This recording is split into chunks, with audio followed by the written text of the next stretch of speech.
അതിൽ ഈ വിഷയം പരിഹരിക്കുമെന്നാണോ കരുതേണ്ടത്, അതോ അതിനുള്ള വഴികളില്ലേ?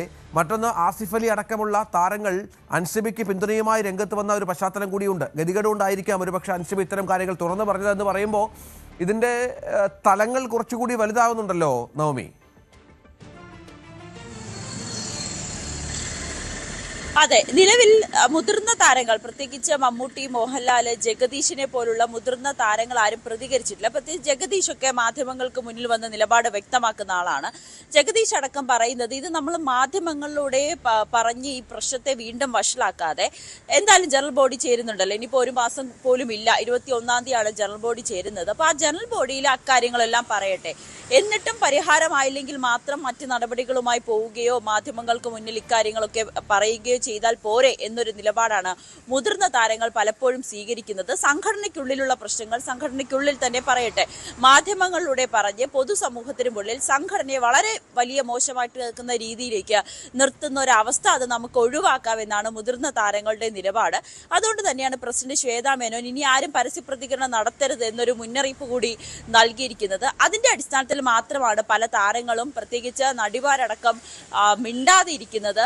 അവരെ നമ്മൾ മാധ്യമങ്ങളിലൂടെ അല്ലാതെ, അതായത് നമ്മുടെ സ്വകാര്യമായി സംസാരിക്കുമ്പോഴൊക്കെ അവർക്ക് പല കാര്യങ്ങൾ പറയാനുണ്ട്. അത് ജനറൽ ബോഡി കഴിയട്ടെ, ജനറൽ ബോഡി കഴിഞ്ഞതിന് ശേഷം തങ്ങളുടെ നിലപാട് കുറച്ചുകൂടി കടുപ്പിക്കാം, അല്ലെങ്കിൽ കുറെ കാര്യങ്ങളൊക്കെ പറയാനുണ്ടെന്ന് പറയുന്നു. ഇതൊക്കെ ഒരു ഈഗോ എന്നതിനപ്പുറത്തേക്ക് കാര്യമായിട്ടുള്ള കാര്യങ്ങൾ ഉണ്ടോ എന്ന് ചോദിച്ചാൽ ഇല്ല എന്ന് തന്നെ പറയാം. കാരണം ഇവരോടൊക്കെ സംസാരിക്കുമ്പോൾ ഒരു വ്യക്തി തന്നെ കുറിച്ച് അങ്ങനെ പറഞ്ഞതായി കേട്ടു, അതിന് പ്രത്യേകിച്ച് തെളിവൊന്നുമില്ല. നമ്മളിങ്ങനെ ഒരു ഈഗോയുടെ പുറത്ത് പരസ്പരം സംസാരിച്ച് തീർക്കാനുള്ള പ്രശ്നങ്ങളാണ് ഇത്രയും വലിയൊരു വിഷയമാക്കി കൊണ്ടുവരുന്നത്.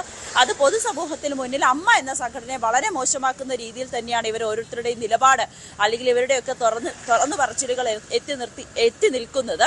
ഇനി എന്തായാലും അൻസിബ നിയമ നടപടിയുമായി മുന്നോട്ട് പോവുകയാണ്. ടിനി ടോം തനിക്ക് പറയാനുള്ളതെല്ലാം സംഘടനയ്ക്കുള്ളിൽ പറഞ്ഞു, നിയമപരമായിട്ടാണെങ്കിൽ അങ്ങനെയും മുന്നോട്ട് പോകും എന്നൊരു നിലപാടിലൊക്കെയാണ് എത്തി നിൽക്കുന്നത്. എന്തായാലും 21-ാം തീയതി ചേരുന്ന ജനറൽ ബോഡി യോഗത്തിൽ ഒരു പൊട്ടിത്തെറി ഉണ്ടാകുമെന്ന് നിസ്സംശയം പറയാൻ കഴിയും. രഞ്ജിത്ത്, അതാണ് അമ്മയിലെ സാഹചര്യം. പ്രശ്നങ്ങൾ വഷളാവുകയാണ്. പരിഹാരമില്ലാത്ത തോതിൽ ഗ്രൂപ്പിസവും തമ്മിൽ തല്ലും പരസ്പര പോരും നിയമ പോരാട്ടമൊക്കെയായി ആകെ നാണം കെട്ട നിലയിലാണ് അമ്മ എന്ന സംഘടന. തിരിച്ചു വരാം ഇടവേളയ്ക്ക് ശേഷം.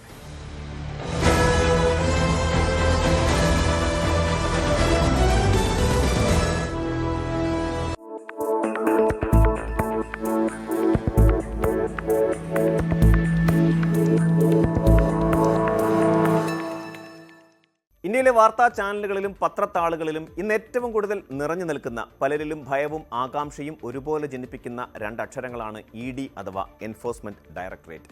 രാഷ്ട്രീയ പ്രമുഖരുടെ വീടുകളിലെ റെയ്ഡുകൾ, കോടിക്കണക്കിന് രൂപയുടെ കള്ളപ്പണം പിടിച്ചെടുക്കൽ, ബിസിനസ് ഭീമന്മാരുടെ അറസ്റ്റുകൾ തുടങ്ങി ഇന്ത്യൻ വാർത്താ ലോകത്തെ പിടിച്ചുകുലുക്കുന്ന മിക്ക സംഭവങ്ങൾക്കും പിന്നിൽ ഈ അന്വേഷണ ഏജൻസിയുടെ സാന്നിധ്യമുണ്ട്. എന്താണ് യഥാർത്ഥത്തിൽ എൻഫോഴ്സ്മെന്റ് ഡയറക്ടറേറ്റ് എന്നും എന്തുകൊണ്ടാണ് അവർക്ക് ഇത്രയധികം അധികാരങ്ങൾ നൽകപ്പെട്ടിരിക്കുന്നതെന്നും രാഷ്ട്രീയ വേട്ടയാടലുകൾക്കായി ഈ ഏജൻസി ഉപയോഗിക്കപ്പെടുന്നുണ്ടോ എന്നുമുള്ള ചോദ്യങ്ങൾ ഇന്ന് സാധാരണക്കാരുടെ ഇടയിൽ പോലും സജീവ ചർച്ചയാണ്. സാമ്പത്തിക കുറ്റകൃത്യങ്ങൾ തടയുക എന്ന ഒരൊറ്റ ലക്ഷ്യത്തോടെ പ്രവർത്തിക്കുന്ന ഈ ഏജൻസിയുടെ ഉള്ളറകളിലേക്കും പ്രവർത്തന രീതികളിലേക്കും നമുക്കൊരന്വേഷണം നടത്താം. ഇന്ത്യൻ ധനകാര്യ മന്ത്രാലയത്തിന് കീഴിലുള്ള റവന്യൂ വകുപ്പിന്റെ ഭാഗമായി പ്രവർത്തിക്കുന്ന രാജ്യത്തെ ഏറ്റവും പ്രധാനപ്പെട്ട സാമ്പത്തിക രഹസ്യാന്വേഷണ ഏജൻസിയാണ് എൻഫോഴ്സ്മെന്റ് ഡയറക്ടറേറ്റ്. സാമ്പത്തിക കുറ്റകൃത്യങ്ങൾക്കെതിരെ പോരാടുക, കള്ളപ്പണം വെളുപ്പിക്കൽ തടയുക,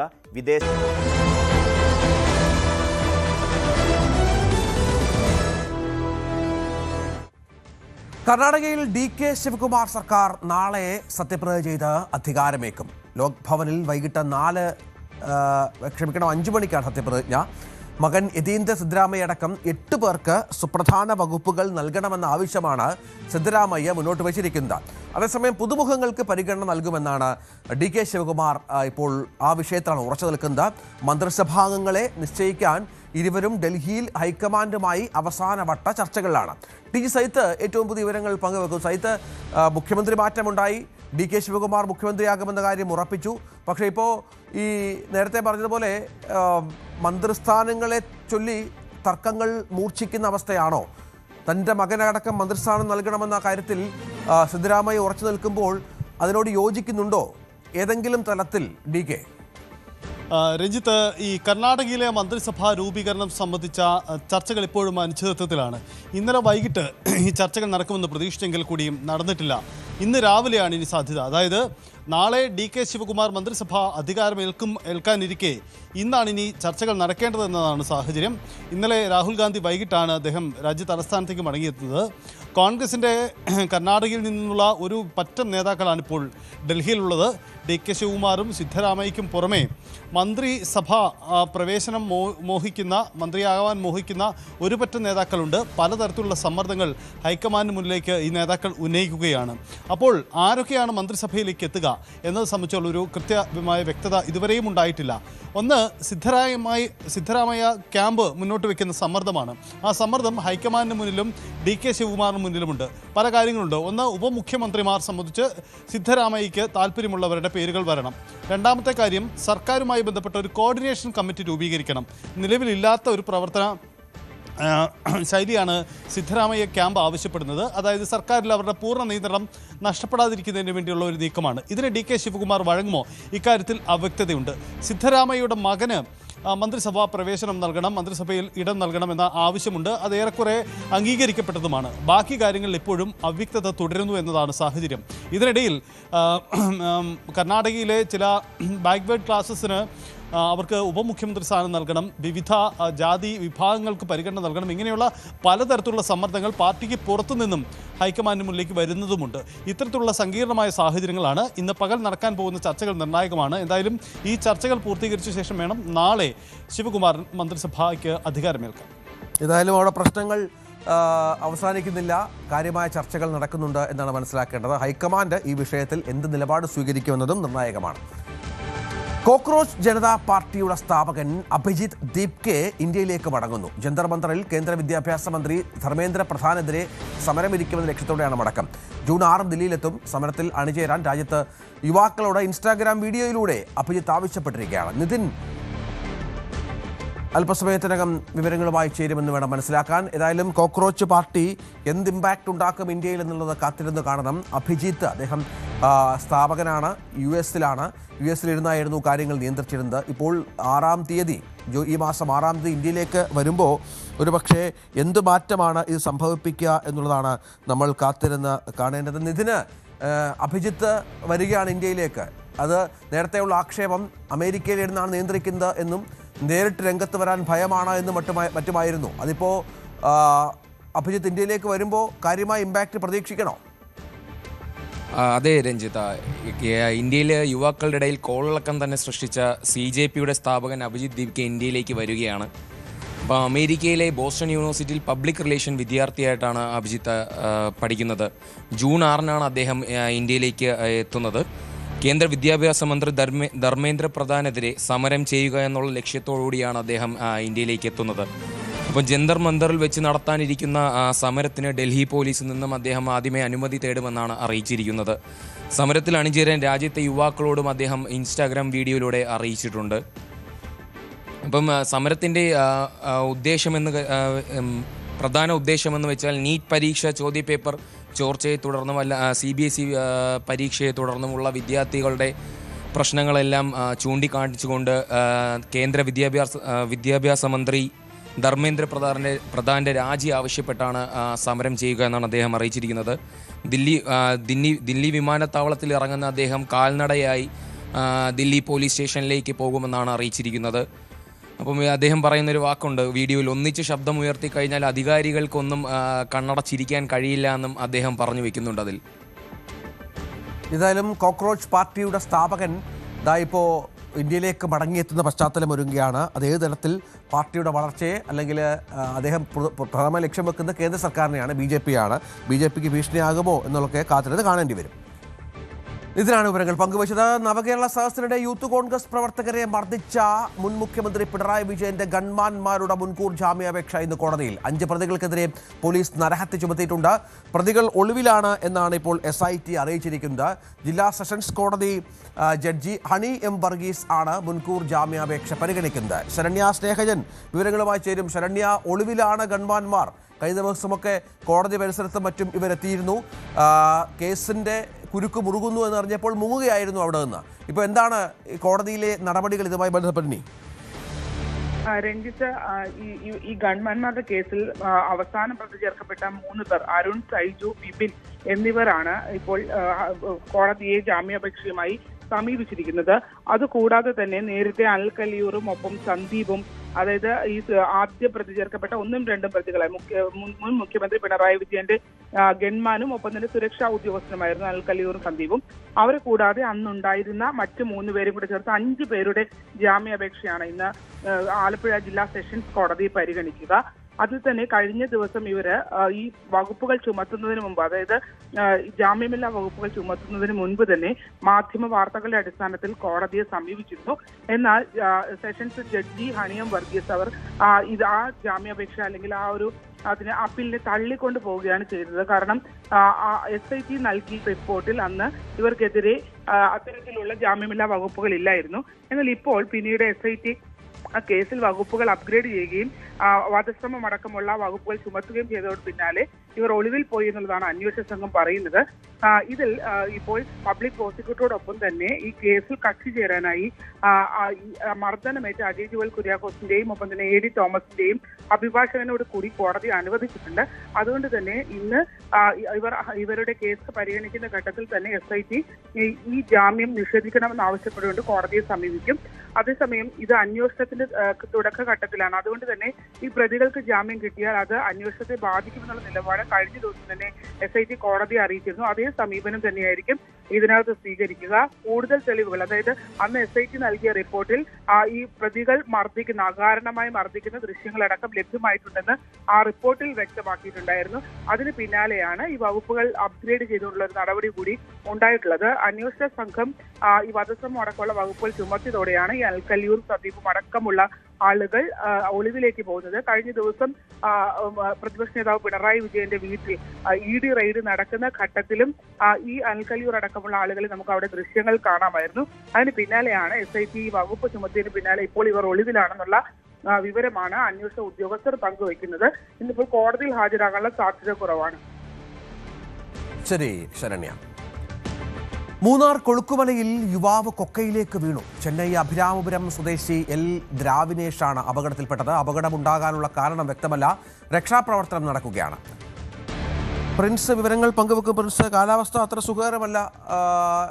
എന്താണ് സംഭവിച്ചത്? ഈ അവിടെ വിനോദസഞ്ചാരത്തിന് വന്ന ആളാണോ അപകടത്തിൽപ്പെട്ടത്? രഞ്ജിത്ത്, ഇന്ന് പുലർച്ചെയാണ് ഇത്തരത്തിലൊരു സംഭവം ഉണ്ടാകുന്നത്. തമിഴ്നാട് സ്വദേശിയാണ് അപകടത്തിൽപ്പെട്ടത്. ഇയാൾ സ്വയം ജീവനൊടുക്കുന്നതിനായി കുക്കയിൽ നിന്നും മലമുകളിൽ നിന്നും താഴേക്ക് ചാടിയെന്നാണ് ഇപ്പോൾ നാട്ടുകാർ പറയുന്നത്. അങ്ങനെയാണ് നമുക്ക് ലഭിക്കുന്ന വിവരം. അതായത് ഇയാൾ രാവിലെ പുലർച്ചെ കുളക്കുമലയിലെ സിംഹളൻപാറ ഭാഗത്തേക്ക് എത്തുകയായിരുന്നു. തുടർന്ന് ഓടി കൊക്കയിലേക്ക് ചാടുകയായിരുന്നു എന്നാണ് നാട്ടുകാരിൽ ചിലർ ഒപ്പോൾ ചിലർ പറയുന്നത്. ശേഷം ഉൾക്കൊണ്ട കാര്യങ്ങൾ ഉണ്ടായിരുന്നു എന്ന് പറയുന്നു. ഇത് സംബന്ധിച്ച് വ്യക്തതയില്ല. ഇത് തമിഴ്നാട് ഭാഗത്തേക്കാണ് ഇപ്പോൾ ഇയാൾ ചാടിയിരിക്കുന്നത്. തമിഴ്നാട് കുരങ്ങണി പോലീസ് സ്റ്റേഷൻ പരിധിയുള്ള മേഖലയിൽ നിന്ന് മാത്രമേ ഇതിലേക്ക് എത്താനുള്ളൂ, വരാൻ സാധിക്കുള്ളൂ. അതിനായിട്ടുള്ള നടപടികളൊക്കെ ആരംഭിച്ചിട്ടുണ്ട്. എന്തായാലും വളരെയധികം സമയമെടുത്ത് മാത്രമേ ഈ പ്രദേശത്തേക്ക് എത്താൻ സാധിക്കുള്ളൂ. അത് വളരെ ബുദ്ധിമുട്ടേറിയ ഭാഗമാണ്. പ്രത്യേകിച്ചും അതിർത്തി മേഖലയിലെ വനമേഖലയോട് ചേർന്ന് കിടക്കുന്ന പ്രദേശം അങ്ങനെയൊക്കെ ഉള്ളതുകൊണ്ട് തന്നെ രക്ഷാപ്രവർത്തനം വളരെ ദുഷ്കരമായ ഒരു സാഹചര്യം കൂടിയുണ്ട്. എന്തായാലും അതിനുള്ള നടപടികളൊക്കെ ആരംഭിച്ചിട്ടുണ്ട്. ശരി, രക്ഷാപ്രവർത്തനം പുരോഗമിക്കുകയാണ്. പ്രായത്തെ വെറും അക്കങ്ങളാക്കി ലോക മാസ്റ്റേഴ്സ് ഗെയിംസ്. പഞ്ചഗുസ്തിയിൽ 2 വെങ്കല മെഡലുമായി ഒരു വളാഞ്ചേരിക്കാരൻ. ഇരുമ്പിളിയം വലയംകുന്ന് സ്വദേശി അക്ബർ മരക്കാറാണ് 2 കൈകൊണ്ടുള്ള പഞ്ചഗുസ്തിയിൽ വെങ്കല മെഡലുമായി നാടിന് അഭിമാനമാകുന്നത്. സർക്കാർ പോലും സ്പോൺസർ ചെയ്യാത്ത അക്ബർ സ്വന്തം ചിലവിലാണ് മത്സരത്തിൽ പങ്കെടുത്തത്. പരിശീലനവും സ്വന്തം നിലയ്ക്ക് തന്നെ.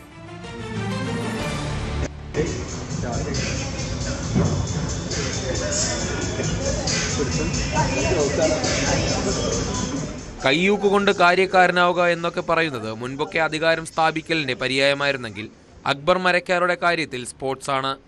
സ്പോർട്സ്മാൻ സ്പിരിറ്റാണ്. 1.5 പതിറ്റാണ്ടിലധികമായി പഞ്ചഗുസ്തിയിൽ സജീവമായ അക്ബർ മരക്കാർ ഒടുവിൽ തന്റെ ഏറ്റവും വലിയ സ്വപ്നം സാക്ഷാത്കരിച്ചിരിക്കുന്നു. കടുത്ത സാമ്പത്തിക പ്രശ്നങ്ങൾക്കിടയിലും വേൾഡ് മാസ്റ്റേഴ്സ് ഗെയിംസിൽ പങ്കെടുത്ത് രാജ്യത്തിനു വേണ്ടി 2 വെങ്കല മെഡൽ സ്വന്തമാക്കി അക്ബർ മരക്കാർ തന്റെ സ്വപ്നം സാക്ഷാത്കരിക്കുന്നതിനൊപ്പം രാജ്യത്തിനാകെ അഭിമാനമായിരിക്കുകയാണ്. പ്രായത്തെ വെറും അക്കങ്ങളാക്കിയാണ് അക്ബറിന്റെ വെങ്കലത്തിളക്കമുള്ള പ്രകടനം. ഗോവയിൽ നടന്ന വേൾഡ് മാസ്റ്റേഴ്സ് ഗെയിംസിൽ 40-നും 50-നും ഇടയ്ക്കുള്ളവരുടെ പ്രായവിഭാഗത്തിലാണ് 49-കാരനായ അക്ബർ മത്സരിച്ചത്.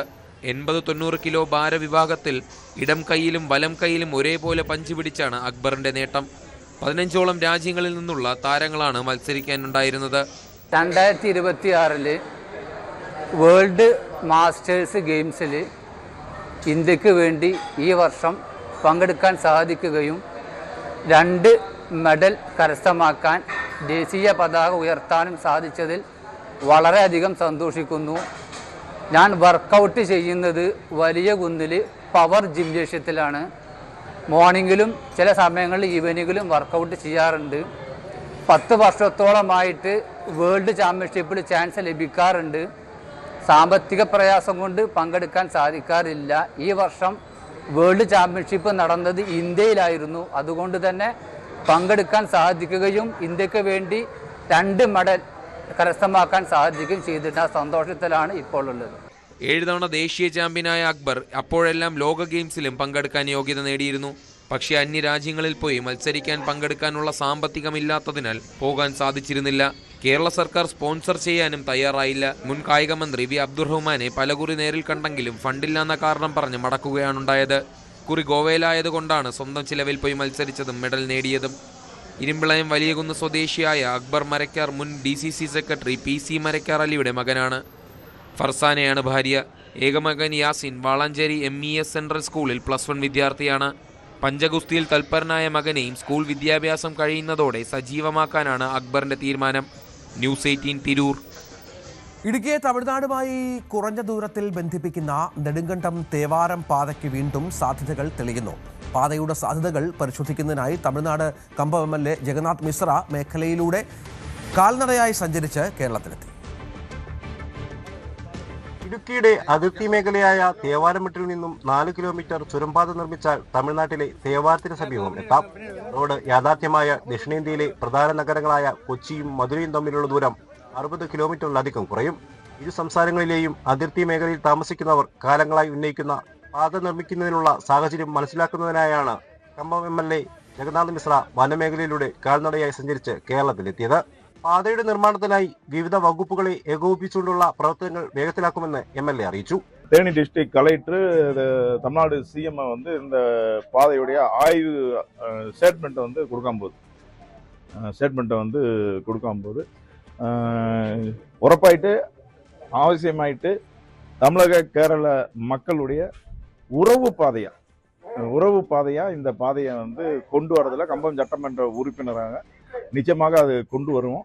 കേരളത്തിലെത്തിയ MLAയ്ക്കും സംഘത്തിനും റോഡ് ആക്ഷൻ കൗൺസിലിന്റെയും കേരളത്തിലെ ജനപ്രതിനിധികളുടെയും നേതൃത്വത്തിൽ സ്വീകരണം നൽകി.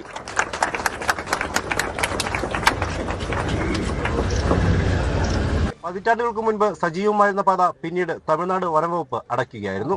1981 റോഡിന്റെ നിർമ്മാണോദ്ഘാടനം നടത്തിയെങ്കിലും തുടർ നടപടി ഉണ്ടായില്ല. പിന്നീട് പലതവണ പ്രഖ്യാപനം ഉണ്ടായെങ്കിലും വിവിധ തടസ്സങ്ങളാൽ പദ്ധതി ഉപേക്ഷിക്കപ്പെട്ടു. റോഡ് യാഥാർത്ഥ്യമായ തേനി മെഡിക്കൽ കോളേജിലേക്കും ബോഡിനായ്ക്കന്നൂർ റെയിൽവേ സ്റ്റേഷനിലേക്കും പച്ചക്കറി ഉൽപാദന മേഖലയായ ചിന്നമന്നൂരിലേക്കും വേഗത്തിലെത്താനാവും.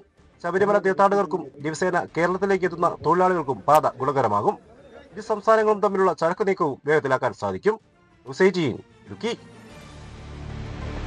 വന്യമൃഗശല്യം മൂലം മൂന്നാറിലെ പച്ചക്കറി കൃഷി പ്രതിസന്ധിയിലായി. കാട്ടാനശല്യം രൂക്ഷമായതോടെയാണ് തൊഴിലാളികൾ കൃഷി ഉപേക്ഷിക്കാൻ നിർബന്ധിതരാകുന്നത്. വന്യമൃഗശല്യം മൂലം കൃഷിനാശമുണ്ടായിട്ടും തൊഴിലാളികൾക്ക് നഷ്ടപരിഹാരവും ലഭിക്കുന്നില്ല. മൂന്നാറിലെ തേയിലത്തോട്ടങ്ങളിൽ ജോലി ചെയ്യുന്ന തൊഴിലാളികൾ അധിക വരുമാനം കണ്ടെത്തുന്നതിനാണ് പച്ചക്കറി കൃഷി നടത്തുന്നത്. വിവിധ ഇനം പച്ചക്കറികൾ മൂന്നാറിന്റെ കാലാവസ്ഥയിൽ യഥേഷ്ടം വളരും. എന്നാൽ ഏതാനും വർഷങ്ങളായി മേഖലയിൽ കാട്ടാനശല്യം രൂക്ഷമാണ്. കൂട്ടമായും ഒറ്റയ്ക്കുമെത്തുന്ന ആനകൾ വിളകൾ പാടെ നശിപ്പിക്കും. കാട്ടുപോത്ത്, കാട്ടുപന്നി തുടങ്ങിയ മൃഗങ്ങളുടെ ശല്യവുമുണ്ട്. മുൻപ് മേഖലയിൽ 350 ഹെക്ടറിലധികം ഭൂമിയിൽ പച്ചക്കറി കൃഷി ഉണ്ടായിരുന്നത് 100 ഹെക്ടറായി കുറഞ്ഞു. നമുക്ക് കൃഷിഭവനിൽ നിന്ന് നിരവധി ആനുകൂല്യങ്ങൾ നമ്മൾ നൽകുന്നുണ്ട്. വിത്തുകളായും തൈകളായും അതിന് ആവശ്യമായ ഇൻപുട്സ് ആയും നമ്മൾ നൽകുന്നുണ്ട്. എന്നാൽ കർഷകർ വിളവെടുക്കുന്ന സമയത്ത് മിക്കവാറും തന്നെ ആനകളുടെ ശല്യം മൂലം ഒരിക്കൽ പോലും കൃഷിക്കാർക്ക് വിളവെടുക്കാൻ കഴിയുന്നില്ല. ഭൂരിഭാഗം കർഷകരും ഇതിൽ നിന്ന് പിന്തിരിയുകയാണ്. കൃഷി നശിപ്പിക്കുന്നതിനൊപ്പം ലയങ്ങൾക്ക് ചുറ്റും വന്യമൃഗങ്ങൾ തമ്പടിക്കാനും തുടങ്ങിയതോടെ പലരും കൃഷി ഉപേക്ഷിച്ചു. ലയങ്ങളോട് ചേർന്നുള്ള കമ്പനി വക ഭൂമിയിലാണ് തൊഴിലാളികൾ കൃഷി ഇറക്കുന്നത്. സ്വന്തം ഭൂമി അല്ലാത്തതിനാൽ ഇവർക്ക് നഷ്ടപരിഹാരവും ലഭിക്കുന്നില്ല. ரொம்ப காட்டு மாடு சல்லியம் சார். யானை நாங்கள் கஷ்டப்பட்டு உண்டாக்குறோம், அதில் ஒன்றும் எங்களுக்கு மிஞ்சிறதில்லை. காட்டு மாடு வந்து அடிச்சிருது யானை. நாங்கள் நிறைய கஷ்டப்பட்டு உரம் வாங்கி 1000 ரூபாய்க்கு உரம் வாங்கி போட்டோம். அதில் ஒன்றும் மிஞ்சலை. காட்டு மாடு யானைங்களோட தொல்லை அதிகமாக இருக்குது சார். நாங்கள் வந்து வயலில் எவ்வளோ தான் தோட்டத்தில் பயிர் பண்ணாலும் அழிச்சிட்டு போயிடுது. ஒவ்வொன்றத்தையும் பார்க்குறதுக்கு கண்ணு முழிச்சு நைட்டெல்லாம் காட்டு மாடு வருதா யானை வருதா அப்படின்னு சொல்லிட்டு தான் நாங்கள் பார்த்துட்ருக்கோம். ஒரு டைம் கூட தூங்கி எழுந்திருக்கும் போது பலம் பண்ணது அப்படியே இருக்கா அப்படின்றது கூட எங்களுக்கு வந்து சந்தேகமாக தான் இருக்குது. കാട്ടാന ഉൾപ്പെടെയുള്ള വന്യമൃഗങ്ങൾ ജനവാസ മേഖലയിൽ ഇറങ്ങുന്നത് തടയാൻ നടപടി സ്വീകരിച്ചില്ലെങ്കിൽ മേഖലയിലെ പച്ചക്കറി കൃഷി പൂർണ്ണമായും ഇല്ലാതാവും. ന്യൂസ് 18 ഇടുക്കി. സംസ്ഥാനത്തെ വിലക്കയറ്റം സഭ നിർത്തിവെച്ച് ചർച്ച ചെയ്യണമെന്ന് പ്രതിപക്ഷം റൂൾ 50 പ്രകാരം ഇതുമായി ബന്ധപ്പെട്ട് നോട്ടീസ് നൽകി. പെട്രോളിയം വില വർധന ഉൾപ്പെടെ ജനജീവിതം ദുഷ്കരമാക്കിയെന്നും പ്രതിപക്ഷം അടിയന്തര പ്രമേയത്തിലൂടെ ഇതുമായി ബന്ധപ്പെട്ട് മുന്നോട്ട് വെക്കുകയാണ്. KN ബാലഗോപാലാണ് നോട്ടീസ് നൽകിയത്. വി അരുൺ വിവരങ്ങൾ പങ്കുവെക്കും. അരുൺ, പ്രതിപക്ഷത്തിന്റെ ആദ്യ അടിയന്തര പ്രമേയ നോട്ടീസാണ് VD സതീശൻ സർക്കാർ അധികാരത്തിലെത്തിയതിനു ശേഷം. എന്താണ് ഇതിൽ പ്രധാനമായും ചർച്ച ചെയ്യണമെന്ന് ആവശ്യപ്പെട്ടിരിക്കുന്നത്? രാജ്യത്തെ VD സതീശൻ സർക്കാരിനെതിരെ അടിയന്തര പ്രവൃത്തി അവതരിപ്പിക്കാനുള്ള ആദ്യ അവസരമാണ് ഇന്ന് പ്രതിപക്ഷത്തിന് നിയമസഭയിലുള്ളത്. നയപ്രഖ്യാപനത്തിന് മേലുള്ള നന്ദി പ്രമേയ ചർച്ചയുടെ തുടക്കമാണ്. ആ അവസരം പ്രതിപക്ഷം ഉപയോഗിക്കുന്നുണ്ട്. അത് സംസ്ഥാനത്തെ വിലക്കയറ്റം, അത് രൂക്ഷമായ വിലക്കയറ്റം ചെയ്യണമെന്നാണ് ആവശ്യം. പെട്രോളിയം ഉൽപ്പന്നങ്ങളുടെ വില വർധന ഉൾപ്പെടെയുള്ള വിലക്കയറ്റ പ്രശ്നങ്ങളുണ്ട്. ജനജീവിതം ദുഷ്കരമാകുന്നു. ഓരോ ദിവസവും LPG സിലിണ്ടറിനടക്കം വില വർദ്ധിക്കുന്നു. ഇത് നേരത്തെ സർക്കാർ വാഗ്ദാനം ചെയ്തിരുന്നത്, നേരത്തെ പ്രതിപക്ഷത്തായിരുന്ന ഈ അധിക നികുതി ഉൽപ്പന്നങ്ങൾക്കുള്ള അധിക കുറയ്ക്കണമെന്ന് സർക്കാർ ആവശ്യപ്പെട്ടിരുന്നു. അധികാരത്തെത്തിയാൽ ചെയ്യുമെന്ന് അവർ ഉറപ്പു നൽകിയിരുന്നു. പക്ഷെ അതുണ്ടായില്ല. ഈ വിഷയങ്ങളാകുമെന്ന് KN ബാലഗോപാൽ റൂൾ 50 നോട്ടീസിലൂടെ ആവശ്യപ്പെടുക. ആദ്യത്തെ അവസരം തന്നെ വിലക്കയറ്റ വിഷയം ചർച്ചയിൽ കൊണ്ടുവരാനാണ് പ്രതിപക്ഷത്തിന്റെ തീരുമാനം. മലയന്തുരത്തിലെ കുടിവയ്പ്പുകളുമായി ബന്ധപ്പെട്ട വിഷയം ശ്രദ്ധ ക്ഷണിക്കലിലൂടെ ഭരണപക്ഷവും ഇന്ന് സഭയിൽ കൊണ്ടുവരുന്നുണ്ട്. പ്രതിപക്ഷത്തിന്റെ ആദ്യ അടിയന്തര പ്രമേയം നോട്ടീസ് നൽകിയത് KN ബാലഗോപാൽ.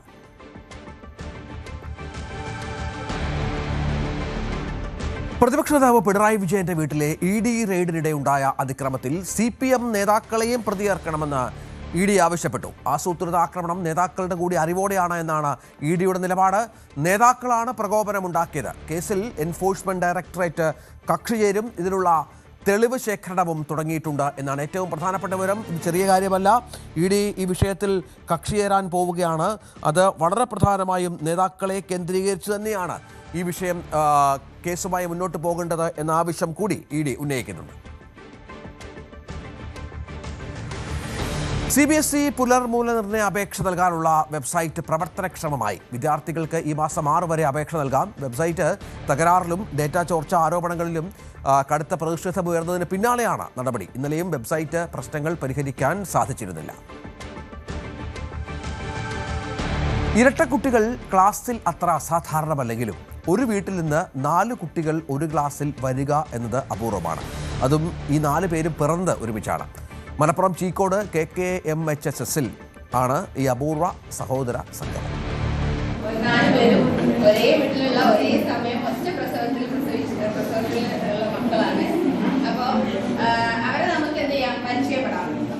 ഇവരാണ് ദിൽന ഫാത്തിമ, ദിൽഷ ഫാത്തിമ, മുഹമ്മദ് നജീം, മുഹമ്മദ് നാസിം. മലപ്പുറം ചീക്കോട് വെട്ടുപാറ റിയ മൻസിലിൽ നസീം ഷഫീന ദമ്പതികളുടെ മക്കൾ. ഒരുമിച്ച് പിറന്നവർ. ചീക്കോട് KKMHSSൽ 8ാം തരത്തിലേക്കാണ് ഇവർ ഒരുമിച്ച് അഡ്മിഷൻ എടുത്തത്. 4 പേരും ഒരേ ക്ലാസ്സിലാണ്. സ്കൂളിന്റെ ചരിത്രത്തിൽ തന്നെ ആദ്യമായിട്ടാണ് ഒരേ പ്രായത്തിൽ ഒരേ വീട്ടിൽ നിന്ന് ഒരേ ക്ലാസ്സിലേക്ക് 4 പേരെത്തുന്നത്. അഡ്മിഷന്റെ 2ാമത്തെ ദിവസം ഒരു പാരന്റ് 2 കുട്ടികളെയും കൊണ്ട് വന്നു. അപ്പൊ ഞാനായിരുന്നു അന്ന് അഡ്മിഷൻ ഡ്യൂട്ടിയിൽ ഉണ്ടായിരുന്നത്. അപ്പൊ അവര് ബർത്ത് സർട്ടിഫിക്കറ്റ് ഒക്കെ തന്നു കഴിഞ്ഞപ്പം നോക്കി 2 കുട്ടികൾ പറഞ്ഞു വീണ്ടും 2 തരികയാണ്. അപ്പൊ ഞാൻ ചോദിച്ചു ഇതെന്താ ഈ 4 കുട്ടികൾ ഒരേ ക്ലാസ്സിലേക്കാണോ എന്ന് ചോദിച്ചു. അപ്പൊ പറഞ്ഞ ഒരു പ്രസവത്തിലുണ്ടായ 4 കുട്ടികളാണ് എന്ന് പറഞ്ഞു. അപ്പൊ അത് വളരെ കൗതുകകരമായ ഒരു കാര്യമായിരുന്നു ഞങ്ങൾക്ക്. കാരണം ഞങ്ങളുടെ ചരിത്രത്തിൽ ആദ്യമായിട്ടാണ് ഇങ്ങനെ 4 കുട്ടികളെ ഒരേ ക്ലാസ്സിലേക്ക് ഒരേ പാരന്റ്സിന്റെ ഒരു ഡെലിവറിയിൽ ഉണ്ടായ കുട്ടികൾ വരുന്നത്. നമ്മളെ KKMHS ചീക്കോട് സ്കൂളിന്റെ ചരിത്രത്തിൽ ആദ്യമായിട്ടാണ് ഇങ്ങനെ ഒരു അനുഭവം ഉണ്ടാകുന്നത്. ഞാൻ എന്റെ ടീച്ചിങ് കരിയറിൽ ആദ്യമായിട്ടാണ് ഒരു വീട്ടിലുള്ള ഒരേ പ്രായത്തിലുള്ള ഒറ്റ പ്രസവത്തിലുള്ള 4 മക്കളെ ഒരേ അക്കാദമിക് ഇയറിൽ പഠിപ്പിക്കാൻ കഴിയുക എന്ന് പറഞ്ഞാല് ഭയങ്കര ഭാഗ്യമായിട്ട് തന്നെയാണ് കാണുന്നത്. 4 പേരും ഒരുമിച്ചാണ് ജനിച്ചതെങ്കിലും കാണാൻ ഒരേപോലെയല്ല എന്നതുകൊണ്ട് ഇവരെ തിരിച്ചറിയാൻ വലിയ ബുദ്ധിമുട്ടുണ്ടാകില്ല എന്ന ആശ്വാസം അധ്യാപകർക്കും ക്ലാസ്സിലെ കുട്ടികൾക്കുമുണ്ട്. ന്യൂസ് 18 മലപ്പുറം. കട്ടപ്പന വലിയപാറയിൽ ഓട്ടോറിക്ഷയ്ക്ക് തീയിട്ടു. ചാണശ്ശേരി സ്വദേശി സനീഷിന്റെ വാഹനമാണ് തീയിട്ട് നശിപ്പിച്ചത്. കട്ടപ്പന പോലീസ് സ്ഥലത്തെത്തി മേൽ നടപടികൾ സ്വീകരിച്ചു. നമുക്കിനി നമ്മുടെ സ്പെഷ്യൽ ഡേയിലേക്ക് പോകാം. ന്യൂസ് 18-ലെ കൊച്ചി ക്യാമറമാൻ പ്രശാന്ത് മംഗലശ്ശേരിയുടെ സഹോദരൻ സ്വാഗതിന്റെ പിറന്നാളാണ് ഇന്ന്.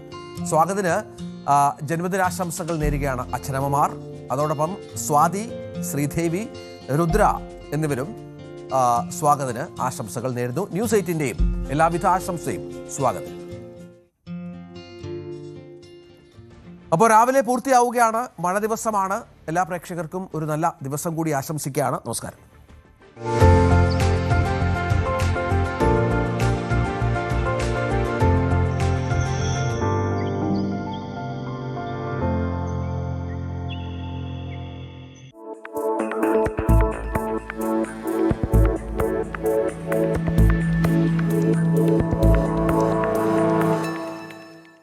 ഇന്ത്യയിലെ വാർത്താ ചാനലുകളിലും പത്രത്താളുകളിലും ഇന്ന് ഏറ്റവും കൂടുതൽ നിറഞ്ഞു നിൽക്കുന്ന, പലരിലും ഭയവും ആകാംക്ഷയും ഒരുപോലെ ജനിപ്പിക്കുന്ന 2 അക്ഷരങ്ങളാണ് ED അഥവാ എൻഫോഴ്സ്മെന്റ് ഡയറക്ടറേറ്റ്. രാഷ്ട്രീയ പ്രമുഖരുടെ വീടുകളിലെ റെയ്ഡുകൾ, കോടിക്കണക്കിന് രൂപയുടെ കള്ളപ്പണം പിടിച്ചെടുക്കൽ, ബിസിനസ് ഭീമന്മാരുടെ അറസ്റ്റുകൾ തുടങ്ങി ഇന്ത്യൻ വാർത്താ ലോകത്തെ പിടിച്ചുകുലുക്കുന്ന മിക്ക സംഭവങ്ങൾക്കും പിന്നിൽ ഈ അന്വേഷണ ഏജൻസിയുടെ സാന്നിധ്യമുണ്ട്. എന്താണ് യഥാർത്ഥത്തിൽ എൻഫോഴ്സ്മെന്റ് ഡയറക്ടറേറ്റ് എന്നും എന്തുകൊണ്ടാണ് അവർക്ക് ഇത്രയധികം അധികാരങ്ങൾ നൽകപ്പെട്ടിരിക്കുന്നതെന്നും രാഷ്ട്രീയ വേട്ടയാടലുകൾക്കായി ഈ ഏജൻസി ഉപയോഗിക്കപ്പെടുന്നുണ്ടോ എന്നുമുള്ള ചോദ്യങ്ങൾ ഇന്ന് സാധാരണക്കാരുടെ ഇടയിൽ പോലും സജീവ ചർച്ചയാണ്. സാമ്പത്തിക കുറ്റകൃത്യങ്ങൾ തടയുക എന്ന ഒരൊറ്റ ലക്ഷ്യത്തോടെ പ്രവർത്തിക്കുന്ന ഈ ഏജൻസിയുടെ ഉള്ളറകളിലേക്കും പ്രവർത്തന രീതികളിലേക്കും നമുക്കൊരന്വേഷണം നടത്താം. ഇന്ത്യൻ ധനകാര്യ മന്ത്രാലയത്തിന് കീഴിലുള്ള റവന്യൂ വകുപ്പിന്റെ ഭാഗമായി പ്രവർത്തിക്കുന്ന രാജ്യത്തെ ഏറ്റവും പ്രധാനപ്പെട്ട സാമ്പത്തിക രഹസ്യാന്വേഷണ ഏജൻസിയാണ് എൻഫോഴ്സ്മെന്റ് ഡയറക്ടറേറ്റ്. സാമ്പത്തിക കുറ്റകൃത്യങ്ങൾക്കെതിരെ പോരാടുക, കള്ളപ്പണം വെളുപ്പിക്കൽ തടയുക, വിദേശ നാണ്യ വിനിമയ ചട്ടങ്ങൾ കർശനമായി നടപ്പിലാക്കുക എന്നിവയാണ് ഈ ഏജൻസിയുടെ പ്രധാന ലക്ഷ്യങ്ങൾ.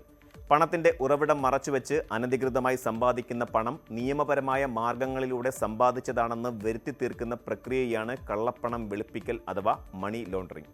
ഇത്തരം പ്രവൃത്തികൾ രാജ്യത്തിന്റെ സമ്പദ് വ്യവസ്ഥയെ തന്നെ തകർക്കാൻ പോന്നവയായതിനാൽ അതിനെ നേരിടാൻ അത്യന്തം ശക്തമായ നിയമ സംവിധാനങ്ങളാണ് ഇഡിക്ക് നൽകിയിട്ടുള്ളത്. ന്യൂഡൽഹിയിൽ ആസ്ഥാനമായി പ്രവർത്തിക്കുന്ന ഈ ഏജൻസിയുടെ തലപ്പത്ത് നിലവിൽ ഡയറക്ടർ പദവി വഹിക്കുന്നത് ഇന്ത്യൻ റവന്യൂ സർവീസ് ഉദ്യോഗസ്ഥനായ രാഹുൽ നവീനാണ്. Indian revenue service, Indian police service, Indian administrative service എന്നീ വിവിധ മേഖലകളിൽ നിന്നുള്ള മിടുക്കന്മാരായ ഉദ്യോഗസ്ഥരെ ഉൾപ്പെടുത്തിക്കൊണ്ടാണ് ഇഡിയുടെ സംഘടനാ സംവിധാനം രൂപീകരിച്ചിരിക്കുന്നത്. രാജ്യത്തെ പ്രധാന നഗരങ്ങളിലെല്ലാം ഇതിന് സോണൽ, സബ് സോണൽ ഓഫീസുകളുണ്ട്. കേരളത്തിൽ കൊച്ചി, കോഴിക്കോട് എന്നിവിടങ്ങളിൽ സോണൽ ഓഫീസുകളും തിരുവനന്തപുരത്ത് സബ് സോണൽ ഓഫീസും ഇഡിക്കായി പ്രവർത്തിക്കുന്നുണ്ട്. എൻഫോഴ്സ്മെന്റ് ഡയറക്ടറേറ്റിന്റെ അധികാരങ്ങൾ പ്രധാനമായും 4 സുപ്രധാന നിയമങ്ങളെ അടിസ്ഥാനമാക്കിയുള്ളതാണ്. ഇതിലേറ്റവും പ്രധാനപ്പെട്ടത് 2002 നിലവിൽ വന്ന കള്ളപ്പണം വെളുപ്പിക്കൽ നിരോധന നിയമം അഥവാ PMLA, prevention of money laundering act ആണ്. ഇതൊരു ക്രിമിനൽ നിയമമാണ്. കുറ്റകൃത്യങ്ങളിലൂടെ സമ്പാദിച്ച പണം കണ്ടുകെട്ടാനും അതിനുത്തരവാദികളായവരെ പ്രോസിക്യൂട്ട് ചെയ്യാനും ഈ നിയമം ഇഡിക്ക് വലിയ അധികാരം നൽകുന്നു. രണ്ടാമത്തേത് വിദേശ നാണ്യ വിനിമയ ചട്ടങ്ങൾ നിയന്ത്രിക്കുന്നതിനായി 1999 കൊണ്ടുവന്ന ഫെമ അഥവാ ഫോറിൻ എക്സ്ചേഞ്ച് മാനേജ്മെന്റ് ആക്ട് എന്ന സിവിൽ നിയമമാണ്. വിദേശ വ്യാപാരവും വിനിമയവും സുഗമമാക്കുന്നതിനോടൊപ്പം അതിർത്തി കടന്നുള്ള സാമ്പത്തിക ഇടപാടുകളിൽ കൃത്രിമം നടക്കുന്നില്ല എന്ന് ഉറപ്പുവരുത്തുകയുമാണ് ഇതിലൂടെ ലക്ഷ്യമിടുന്നത്. രാജ്യത്ത് വലിയ സാമ്പത്തിക തട്ടിപ്പുകൾ നടത്തിയ ശേഷം വിദേശത്തേക്ക് കടന്നുകളയുന്ന കുറ്റവാളികളെ ലക്ഷ്യമിട്ടിട്ടുള്ളതാണ് 3ാമത്തെ നിയമമായ ഫെവ അഥവാ ഫ്യൂജിറ്റീവ് ഇക്കണോമിക് ഒഫൻഡേഴ്സ് ആക്ട്. 2018 നിലവിൽ വന്ന ഈ നിയമപ്രകാരം രാജ്യം വിട്ട സാമ്പത്തിക കുറ്റവാളികളുടെ സ്വത്തുക്കൾ കണ്ടുകെട്ടാൻ ഇഡിക്ക് സാധിക്കും. കൂടാതെ വിദേശ നാണ്യ സംരക്ഷണവും കള്ളക്കടത്ത്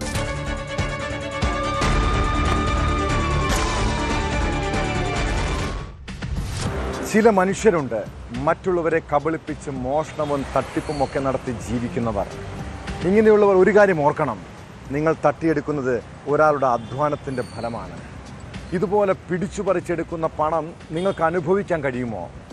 മോഷ്ടിച്ചും തട്ടിച്ചും സമ്പാദിക്കുന്ന സ്വത്ത് നിങ്ങളുടെ കുടുംബത്തിനും മക്കൾക്കും ഉതകുമോ എന്ന് ചിന്തിക്കുന്നത് നല്ലതാണ്.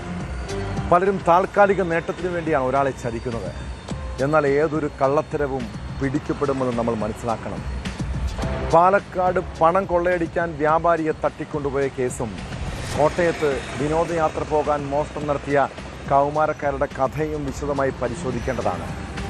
അതിനു മുൻപ് കൊച്ചിയിൽ മദ്യലഹരിയിൽ ഒരു യുവാവ് നടത്തിയ പരാക്രമത്തിലേക്കാണ് പോലീസ് പട്രോൾ ആദ്യം പോകുന്നത്.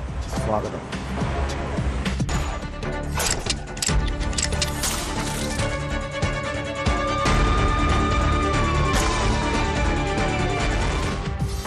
കൊച്ചി നഗരത്തിലൂടെ രാത്രി സമയങ്ങളിൽ യാത്ര ചെയ്യാറുണ്ടോ? എവിടെയും ഭീതിപ്പെടുത്തുന്ന കാഴ്ചകൾ കാണാം. ലഹരി മാഫിയയും ക്രിമിനൽ സംഘങ്ങളും നഗരം കീഴടക്കുകയാണ്. പകൽ പോലും പുറത്തിറങ്ങാൻ പേടിക്കേണ്ട കാലം. ചെറിയ പ്രശ്നങ്ങളിൽ പ്രകോപിതരാകുന്ന യുവാക്കൾ, ആക്രമണം അഴിച്ചുവിടുന്ന ഗുണ്ടാ സംഘങ്ങൾ. കഴിഞ്ഞ ദിവസം കൊച്ചിയിൽ യുവാവ് കത്തി കാണിച്ച് പരാക്രമം നടത്തിയത് മദ്യലഹരിയിലാണ്. വളഞ്ഞമ്പലത്തെ ഒരു ജ്യൂസ് കടയിൽ സ്കൂട്ടറിലെത്തിയ അക്രമി കടവുടമയെ ആക്രമിക്കുകയും സാധനങ്ങൾ അടിച്ചു തകർക്കുകയും ചെയ്തു. സംഭവത്തിന് ശേഷം രക്ഷപ്പെട്ട പ്രതിയെ പോലീസ് അറസ്റ്റ് ചെയ്തു. ആലപ്പുഴ സ്വദേശി സച്ചിൻ, ഒപ്പമുണ്ടായിരുന്ന സുഹൃത്ത് ബിച്ചു എന്നിവരാണ് പിടിയിലായത്.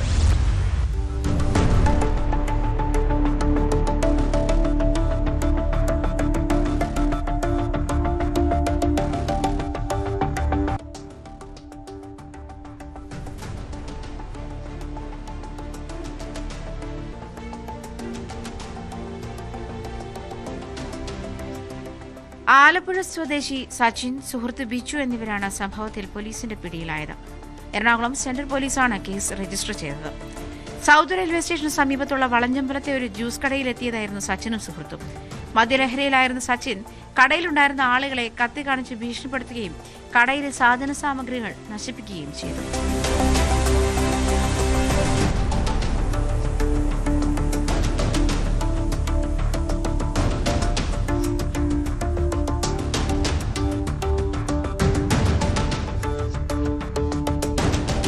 തുടർന്ന് കടയുടമ പോലീസിന് വിവരം അറിയിച്ചു.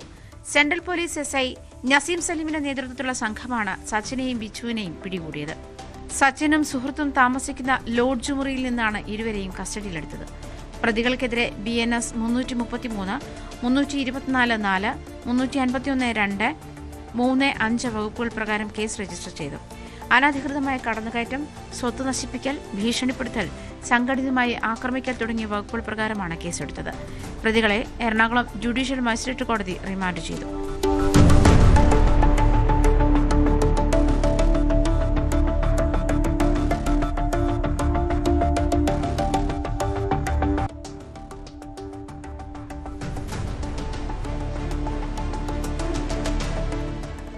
ന്യൂസ് 18 കൊച്ചി.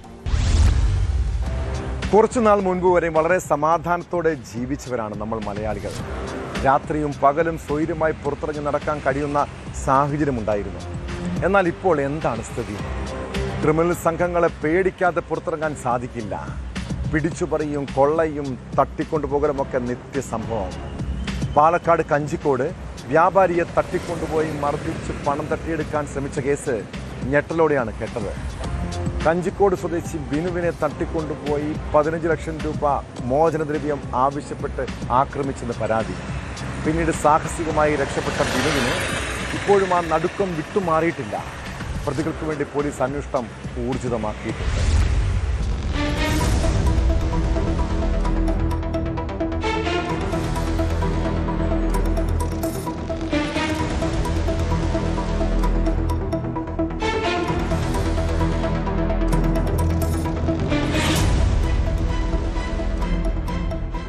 മെയ് 28 രാത്രിയാണ് അകത്തേത്തറയിൽ വെച്ച് 5-അംഗ സംഘം കാറിലെത്തി 47-കാരൻ ബിനുവിനെ തട്ടിക്കൊണ്ടുപോയത്. തുടർന്ന് ചാവടി ചിമ്മണാമ്പതിയിലെ ഒഴിഞ്ഞ പ്രദേശത്തെ വീട്ടിനുള്ളിലെത്തിച്ച് കെട്ടിയിട്ട് പണം ആവശ്യപ്പെട്ട് മർദ്ദിക്കുകയായിരുന്നുവെന്ന് ബിനു പറയുന്നു.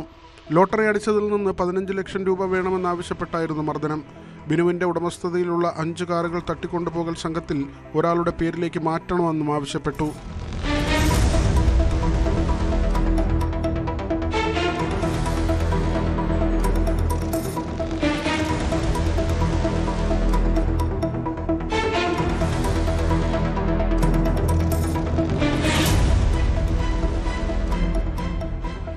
എവിടെയൊക്കെ തട്ടിക്കൊണ്ട് ചാവടിയിലേക്ക് ചാവടിയില്ല. തല്ലിപ്പള്ളി പോലെ സ്ഥലം കൊണ്ട് അവിടെ തല്ലി പഴഞ്ഞു പോയി ചാവടിയിട്ട് റൂമിട്ട് തല്ലിയത്. എന്തായിരുന്നു അവരുടെ ആവശ്യം? അവരുടെ ആവശ്യം പൈസ. എത്ര രൂപ വെച്ച്? 15 ലക്ഷം വേണം. ഇല്ലെങ്കിൽ നിന്റെ വണ്ടികൾ, ഇല്ലെങ്കിൽ എൻ്റെ വീട്, എന്തായാലും നിന്നെ വെറുതെ വിടാൻ പോകണം, നിന്നെ കൊല്ലും. നിന്റെ കേസ് കൊടുത്താലും ഞങ്ങൾ എന്തായാലും വെളിയിൽ വന്നാൽ നിന്നെ കൊല്ലും. ഈ കിരൺ ബന്ധുവാണ്? ആ ബന്ധുവാണ്. കൊല്ലും, നിന്റെ കൊല്ലും. അപ്പോൾ വീട് എനിക്ക് കൊണ്ടാ. എങ്ങനെ രക്ഷപ്പെട്ടു അവിടുന്ന്? അവരുടെ ഇത് തല്ലിയിട്ട് ഒരു 10 മിനിറ്റ് സമയം തന്നു. ആലോചിച്ച് പറയാൻ പറഞ്ഞു. അത് അടുത്തൊരു ജല്ലുണ്ടായിരുന്നു. ഞാൻ ജല്ലിൽ കൂടി ചാടി ഓടി, കാട്ടിൻ്റെ കൂടെ ഓടി. അടുത്തൊരു 1.5 കിലോമീറ്റർ കമ്പനി ഉണ്ടായിരുന്നു. നേരെ കമ്പനി കത്തി അതിനോട് പറഞ്ഞു. അത് നേരെ ചാവടി പോലീസിൽ വന്നു. മെയ് 30 തട്ടിക്കൊണ്ടുപോകൽ സംഘം പുറത്തു പോയപ്പോൾ ബിനു സാഹസികമായി ഇറങ്ങിയോടി രക്ഷപ്പെടുകയായിരുന്നു. ചാവടിയിൽ ഒരു കമ്പനിയിലേക്ക് ഓടിക്കയറിയ ബിനുവിനെ നാട്ടുകാർ ചേർന്നാണ് പോലീസിന്റെ സഹായത്തോടെ പാലക്കാട് ജില്ലാ ആശുപത്രിയിൽ എത്തിച്ചത്. കാലിനും കഴുത്തിനും പരിക്കേറ്റ ബിനു ജില്ലാ ആശുപത്രിയിൽ ചികിത്സയിലാണ്. സംഭവത്തിൽ ഹേമാംബിക നഗർ പോലീസ് കേസെടുത്ത് അന്വേഷണം ആരംഭിച്ചു.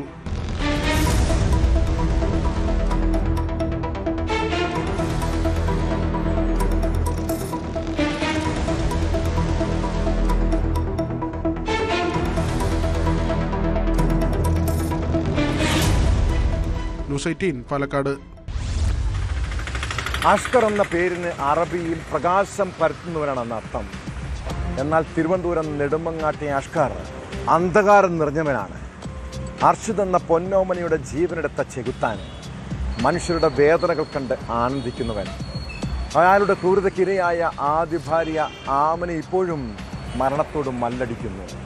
അതിനുശേഷം ഒപ്പം കഴിഞ്ഞിരുന്ന യുവതിയുടെ ആത്മഹത്യ. പരിചയപ്പെടുന്ന സ്ത്രീകളെ ലൈംഗികമായും സാമ്പത്തികമായും ചൂഷണം ചെയ്യുന്നതിന് ബിരുദൻ. അവനിന്ന് ജയിലിന് പുറത്തിറങ്ങിയാൽ വേറെ ഇരകളെ തേടിപ്പോകും. ഈ കൊടും കുറ്റവാളിയും സ്വന്തം കുഞ്ഞിനെ കൊല്ലാൻ കൂട്ടുനിന്ന അഖിലയും ഇനി വെളിച്ചം കാണാൻ പാടില്ല. അഖിലയ്ക്കെതിരെ കൊലപാതക പ്രേരണ കുറ്റം ഉൾപ്പെടെ ചുമത്തിയാണ് അറസ്റ്റ് ചെയ്തത്. കേസിൽ റിമാൻഡിലുള്ള പ്രതികളെ കസ്റ്റഡിയിൽ വാങ്ങി കൂടുതൽ ചോദ്യം ചെയ്യാനാണ് പോലീസിന്റെ തീരുമാനം.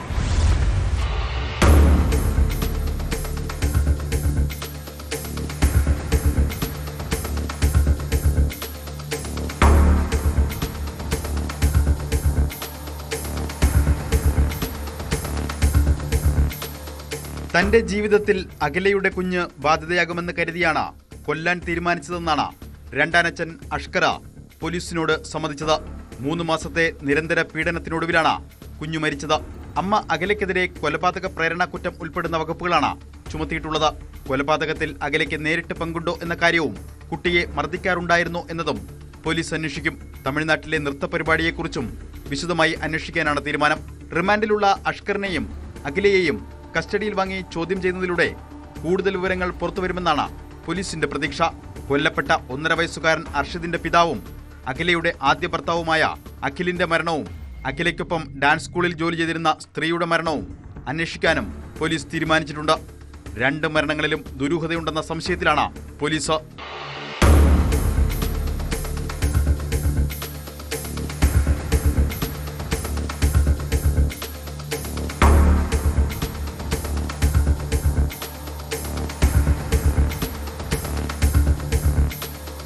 അഖിലയുടെയും അഖിലിന്റെയും പ്രണയവിവാഹമായിരുന്നു. അഖില അർഷിദിനെ ഗർഭം ധരിച്ചിരിക്കവെയായിരുന്നു അഖിലിന്റെ ആത്മഹത്യ. അഷ്കറിന് മുൻപ് അഖിലയ്ക്ക് മറ്റൊരു ബന്ധമുണ്ടായിരുന്നു. ഇക്കാര്യം അഖിൽ അറിഞ്ഞെന്നും വിഷയം പോലീസ് സ്റ്റേഷനിൽ വരെ എത്തിയതായിരുന്നെന്നുമാണ് ബന്ധുക്കൾ വ്യക്തമാക്കിയത്. പോലീസ് സ്റ്റേഷനിൽ വെച്ച് അഖിലയുമായുള്ള ബന്ധം ഉപേക്ഷിക്കുന്നതായി അഖില പറഞ്ഞതിന് പിന്നാലെ വീട്ടിലെത്തിയ അഖിൽ ജീവനൊടുക്കുകയായിരുന്നു. അഖിലയ്ക്കൊപ്പം ഡാൻസ് സ്കൂളിൽ ജോലി ചെയ്തിരുന്ന യുവതി ചിറയൻകീഴ് സ്വദേശിനിയാണ്. ഇതേ സ്കൂളിൽ ഡ്രൈവറായിരുന്ന അഷ്കറുമായി യുവതിയുടെ വിവാഹം തീരുമാനിച്ചിരുന്നു. എന്നാൽ അഷ്കർ വിവാഹത്തിൽ നിന്ന് പിന്മാറി അഖിലയ്ക്കൊപ്പം താമസം തുടങ്ങി. ഇതിന് പിന്നാലെയായിരുന്നു യുവതിയുടെ മരണം. ഈ മരണത്തിന് പിന്നിൽ അഖിലയ്ക്കും അഷ്കറിനും പങ്കുണ്ടോ എന്നതടക്കം പോലീസ് അന്വേഷിക്കും. അതിനിടെ അഷ്കർ ആദ്യ ഭാര്യ ആമിനയെ ക്രൂരമായി മർദ്ദിച്ചിരുന്നെന്ന വിവരം പുറത്തുവന്നിരുന്നു. ആമിനയുടെ സഹോദരൻ മുങ്ങിമരിച്ചതിൽ ദുരൂഹത സംശയിക്കുന്നതായും അന്വേഷണം വേണമെന്നും ആവശ്യപ്പെട്ട പിതാവ് മന്ത്രി ബിന്ദു കൃഷ്ണയെ കണ്ടു. മകനെ സ്കൂളിൽ ചെന്ന് അഷ്കർ ഭീഷണിപ്പെടുത്തിയിരുന്നുവെന്ന് പിതാവ് പറഞ്ഞു. സ്വത്തെഴുതി വാങ്ങാനാണ് ആമിനയെ മർദ്ദിച്ചത്. ഇയാളുടെ ഉമ്മയും സഹോദരിയും ക്രൂരമായി മർദ്ദിച്ചിരുന്നു. സംഭവത്തിൽ നെടുമങ്ങാട് പോലീസ് സ്റ്റേഷനിൽ പരാതി നൽകിയിരുന്നെങ്കിലും നടപടി ഉണ്ടായിരുന്നില്ലെന്നാണ് പിതാവിന്റെ ആരോപണം. അഷ്കറിനെതിരായ പരാതികളിൽ സമഗ്രമായ അന്വേഷണം ഉണ്ടാകുമെന്നും പ്രത്യേക അന്വേഷണ സംഘത്തെ നിയമിക്കാൻ ആവശ്യപ്പെടുമെന്നും മന്ത്രി ബിന്ദു കൃഷ്ണ അറിയിച്ചു. നെടുമങ്ങാട് പോലീസ് സ്റ്റേഷനിൽ കേസ് കൊടുത്തിട്ട് 6 കേസ് കൊടുത്തു എന്ന് അവർ പറയുന്നു. ഭർതൃഗൃഹത്തിലെ പീഡനത്തെക്കുറിച്ച് 6 കേസ് ആ പരാതികൾ ആവർത്തിച്ച് കൊടുത്തിട്ടും കേസെടുത്തില്ല എന്ന് പറയുന്ന പോലീസിന്റെ നിഷ്ക്രിയത്വത്തെ ഒരു കാരണവശാലും നമുക്ക് വിശ്വസിക്കാൻ പോലും ആകാത്തതാണ്. സ്ത്രീകൾക്കെതിരെ നടക്കുന്ന അതിക്രമങ്ങൾക്ക് ശക്തമായ നിയമ നടപടി എടുക്കുവാൻ ഉത്തരവാദപ്പെട്ട പോലീസ് ഇത്തരത്തിൽ പെരുമാറിയത് കൊണ്ട് കൂടിയായിരിക്കാം ആ പിഞ്ചു കുഞ്ഞിന്റെ മരണം സംഭവിക്കുന്നത് വിശ്വസിക്കാതിരിക്കാൻ തരമില്ല. അന്ന് ആ ക്രിമിനലിനെ നിയമത്തിന്റെ മുന്നിൽ കൊണ്ടുവന്നിരുന്നുവെങ്കിൽ ഒരു പക്ഷേ നമ്മൾ പ്രാർത്ഥിക്കുക, നമ്മൾ ആഗ്രഹിച്ചു പോവുകയാണ്. പക്ഷെ അതുണ്ടായി. ആ പോലീസ് ഈ പരാതികൾ കൊടുത്തിട്ട് അന്വേഷിക്കാത്ത പോലീസ് നടപടിയെക്കുറിച്ച് പോലീസുകാരെ കുറിച്ച് ബഹുമാനപ്പെട്ട ആഭ്യന്തരമന്ത്രിക്ക് റിപ്പോർട്ട് ചെയ്ത് അത് സംബന്ധിച്ച നടപടികളെടുക്കും. എത്രയും പെട്ടെന്ന് അത് സംബന്ധിച്ച കേസുകൾ രജിസ്റ്റർ ചെയ്യാൻ ആവശ്യമായ നടപടികൾ ആഭ്യന്തര വകുപ്പ് മന്ത്രി ബഹുമാനപ്പെട്ട ശ്രീ രമേശ് ചെന്നിത്തല അവരുമായിട്ട് സംസാരിക്കും.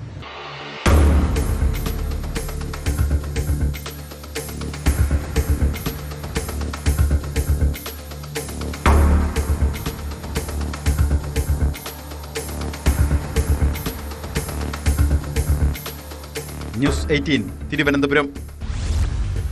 കൊല്ലം പുനലൂർ ആളുകേറാമലയിലെ ആളും അനക്കവും ഇല്ലാത്ത റബ്ബർ തോട്ടത്തിലെത്തിയാൽ ഭീതിപ്പെടുത്തുന്ന ചില കാഴ്ചകൾ കാണാം. കാട് മൂടിക്കിടക്കുന്ന, പകൽ സമയം പോലും ആളുകൾ പോകാൻ പേടിക്കുന്ന സ്ഥലം. അവിടെ റബ്ബർ മരങ്ങൾക്കും കരിയിലകൾക്കും മാത്രം അറിയാവുന്ന ഒരു രഹസ്യമുണ്ട്. 2025 സെപ്റ്റംബർ 23 റബ്ബർ തോട്ടത്തിൽ ചങ്ങലയിൽ ബന്ധിച്ച് കത്തിക്കരിഞ്ഞ നിലയിൽ കണ്ടെത്തിയത് ആരുടെ മൃതദേഹമാണ്? ആരാണ് ആ ക്രൂരകൃത്യം ചെയ്തത്? 9 മാസത്തോളം പോലീസ് അന്വേഷണം നടത്തിയിട്ടും ഒരു തുമ്പും കിട്ടിയിട്ടില്ല. പ്രതിയെന്ന് ആദ്യം സംശയിച്ച അനിക്കുട്ടനാണ് കൊല്ലപ്പെട്ടതെന്നാണ് പോലീസ് കണ്ടെത്തൽ. എന്നാൽ പ്രതികളെക്കുറിച്ച് യാതൊരു സൂചനയുമില്ല. ഇതോടെ കേസ് അന്വേഷിക്കാൻ ക്രൈംബ്രാഞ്ച് എത്തുകയാണ്.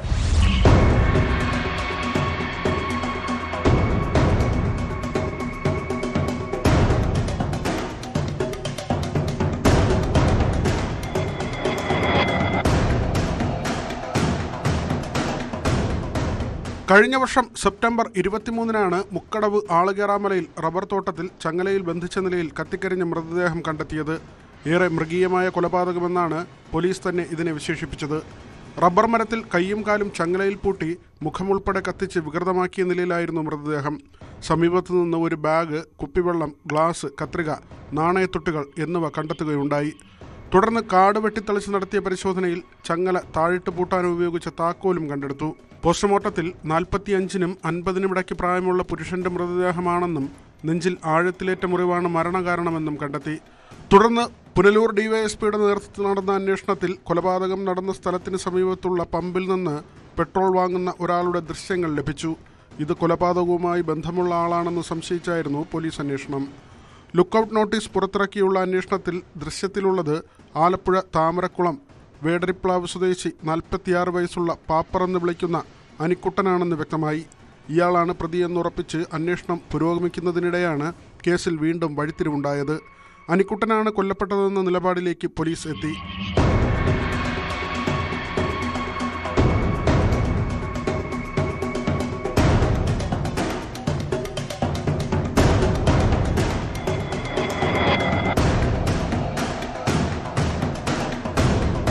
എന്നാൽ മൃതദേഹത്തിന്റെ ഇടതുകാലിന് ശേഷിക്കുറവ് തോന്നിച്ചിരുന്നെങ്കിലും അനിക്കുട്ടൻ ഇത്തരത്തിൽ പ്രശ്നങ്ങളുള്ള ആളായിരുന്നില്ല എന്ന് നാട്ടുകാർ പറയുന്നു. കൊല്ലപ്പെട്ടത് അനിക്കുട്ടനെങ്കിൽ കൊന്നത് ആരെന്നോ എന്തിനു വേണ്ടിയെന്നോ ഉള്ള ചോദ്യങ്ങളും ബാക്കിയാണ്. പോലീസ് അന്വേഷണത്തിൽ കാര്യമായ പുരോഗതിയില്ലാത്ത സാഹചര്യത്തിൽ അന്വേഷണം ക്രൈംബ്രാഞ്ചിന് വിടണമെന്ന് നാട്ടുകാരും പൊതുപ്രവർത്തകരും ആവശ്യപ്പെട്ടിരുന്നു. ഈ ആവശ്യമുന്നയിച്ച് പ്രതിഷേധ സമരങ്ങളും നടന്നു. ഇതിനു പിന്നാലെയാണ് സംസ്ഥാന ക്രൈംബ്രാഞ്ചിന് അന്വേഷണം കൈമാറിയതായുള്ള അറിയിപ്പ് വരുന്നത്. കേസിന്റെ ആദ്യ ഘട്ടത്തിൽ തന്നെ ഞങ്ങൾ ആവശ്യപ്പെട്ടു ക്രൈംബ്രാഞ്ച് അന്വേഷണം വേണമെന്ന്. ഇത് മറ്റ് ഏജൻസികളെ കൊണ്ട് അന്വേഷിപ്പിക്കണമെന്ന്, ഉന്നത ഏജൻസികളെ കൊണ്ട് അന്വേഷിപ്പിക്കണമെന്ന് ആദ്യം തന്നെ ആവശ്യപ്പെടുന്നത് ഞാനാണ്. എന്നാൽ ഇപ്പോൾ അറിയുന്നത് അത് ക്രൈംബ്രാഞ്ചിന് വിട്ടിരിക്കുന്നു എന്നാണ്. സ്റ്റേറ്റ് ക്രൈംബ്രാഞ്ച് അന്വേഷിക്കുവാൻ വേണ്ടി ഉത്തരവ് വന്നിട്ടുണ്ട് എന്ന് കഴിഞ്ഞ ദിവസമാണ് അറിയുന്നത്. വളരെ ഈ അന്വേഷണ ഏജൻസി ഏൽപ്പിച്ചതിൽ ഞങ്ങൾ സ്വാഗതം ചെയ്യുന്നു. പക്ഷേ എന്നിരുന്നാലും ആദ്യം തന്നെ ഈ കേസ് അന്വേഷിച്ച് കണ്ടെത്താതെ ഇരുട്ടിൽ തപ്പിയ പോലീസ് ഈ നാടിനെ ഭീതിയിലാഴ്ത്തിക്കൊണ്ട് ഉള്ള ഒരു കൊലപാതകം, ഇവിടെ ആശങ്ക അകറ്റുവാൻ, ജനങ്ങളുടെ ആശങ്ക അകറ്റുവാൻ ഈ പോലീസിന് ഇതുവരെ കഴിഞ്ഞില്ല എന്നുള്ളത് വളരെ ദുഃഖകരമായ, ഖേദകരമായ ഒരു സാഹചര്യമാണ്. ഏറെ ദുരൂഹതകളുള്ള കേസിൽ ക്രൈംബ്രാഞ്ച് അന്വേഷണത്തിലൂടെ സത്യം പുറത്തുവരുമെന്ന പ്രതീക്ഷയിലാണ് നാട്ടുകാർ.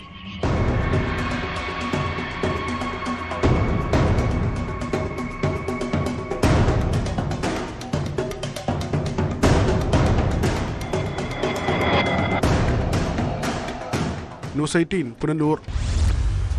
ഒരു വല്ലാത്ത ലോകത്താണല്ലേ നമ്മളിപ്പോൾ ജീവിക്കുന്നത്. സ്വന്തം വീട്ടിൽ പോലും സുരക്ഷിതമായി ജീവിക്കാൻ കഴിയാത്ത അവസ്ഥ. പോലീസിൽ പരാതിപ്പെട്ടാൽ ഭീഷണിയും അക്രമവും. മലപ്പുറം തിരൂരിൽ ഒരമ്മയ്ക്കും മകനും നേരിടേണ്ടി വന്ന ദുരിത കഥയിലേക്കാണ്. മകനെ ലൈംഗികമായി പീഡിപ്പിച്ചെന്ന് ചൂണ്ടിക്കാട്ടി പരാതിപ്പെട്ടതിൻ്റെ വൈരാഗ്യത്തിൽ യുവതിക്ക് നേരെ വീട്ടിൽ കയറി ലൈംഗിക അതിക്രമം. കേസിൽ തിരൂർ പടിഞ്ഞാറക്കര സ്വദേശി സന്തോഷിനെ പോലീസ് അറസ്റ്റ് ചെയ്തു. കഴിഞ്ഞ കുറേ നാളുകളായി അയൽവാസിയായ സന്തോഷ് ഇവരെ ഉപദ്രവിക്കുന്നു എന്നാണ് പരാതി.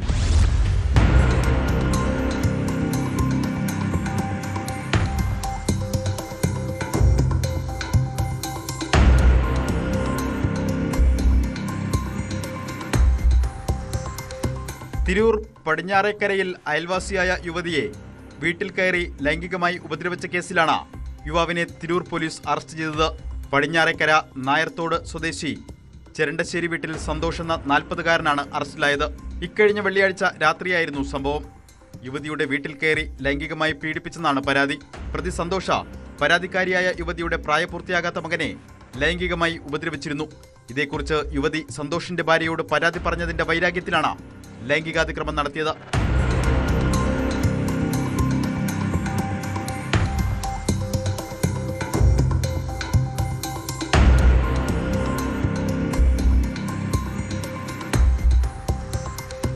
തുടർന്ന് യുവതിയുടെ പരാതിയിൽ പോലീസ് അന്വേഷണം നടത്തി പ്രതിയെ അറസ്റ്റ് ചെയ്യുകയായിരുന്നു.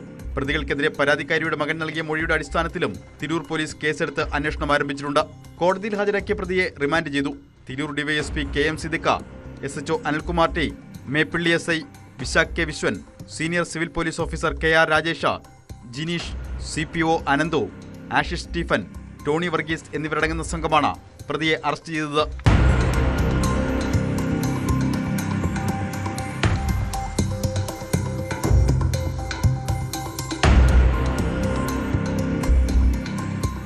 ന്യൂസ് 18 തിരൂർ.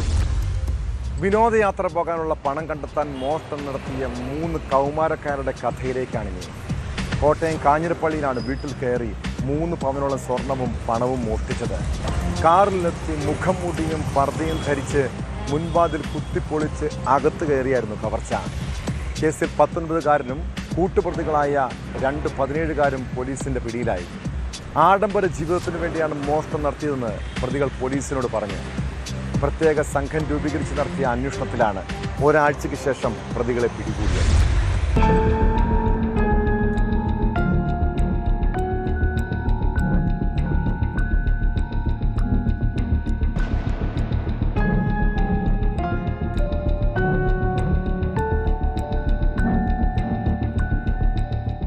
കഴിഞ്ഞ മാസം 24-നാണ് മോഷണം നടന്നത്. ആനക്കല്ല് പൊടിമറ്റം റോഡിലുള്ള ആന്റണി ജോസഫ് കല്ലമ്പള്ളിയുടെ വീട്ടിൽ കയറി 3 പവനോളം സ്വർണവും 75,000 രൂപയും പ്രതികൾ മോഷ്ടിക്കുകയായിരുന്നു. ആന്റണിയും കുടുംബവും ബംഗളൂരുവിൽ പോയ ദിവസമാണ് മോഷണം നടന്നത്.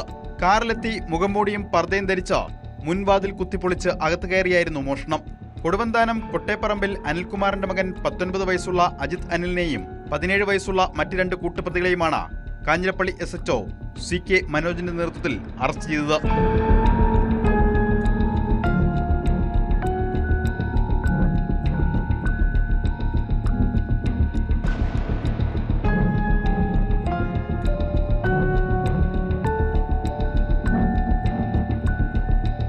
പ്രത്യേക അന്വേഷണ സംഘം രൂപീകരിച്ചാണ് പ്രതികളെ പിടികൂടിയത്. CCTV ക്യാമറകളും ഫോണുകളും സമാന കുറ്റകൃത്യങ്ങളിൽ ഉൾപ്പെട്ട ആളുകളെയും നിരീക്ഷിച്ചു നടത്തിയ അന്വേഷണത്തിൽ മോഷണത്തിന് ഉപയോഗിച്ച വാഹനം കണ്ടെത്തി. ഇതാണ് പ്രതികളിലേക്ക് എത്താൻ പോലീസിനെ സഹായിച്ചത്. പിടിയിലാകുമ്പോൾ മോഷ്ടിച്ച ഒരു മോട്ടോറും ഇവരുടെ പക്കൽ ഉണ്ടായിരുന്നു. അറസ്റ്റിലായ അജിത്ത് പ്രായപൂർത്തിയാകുന്നതിന് മുൻപ് മറ്റൊരു മോഷണക്കേസിൽ പ്രതി ചേർക്കപ്പെട്ടിട്ടുള്ളയാളാണ്. മറ്റ് 2 പ്രതികളും കോളേജ് വിദ്യാർത്ഥികളാണ്.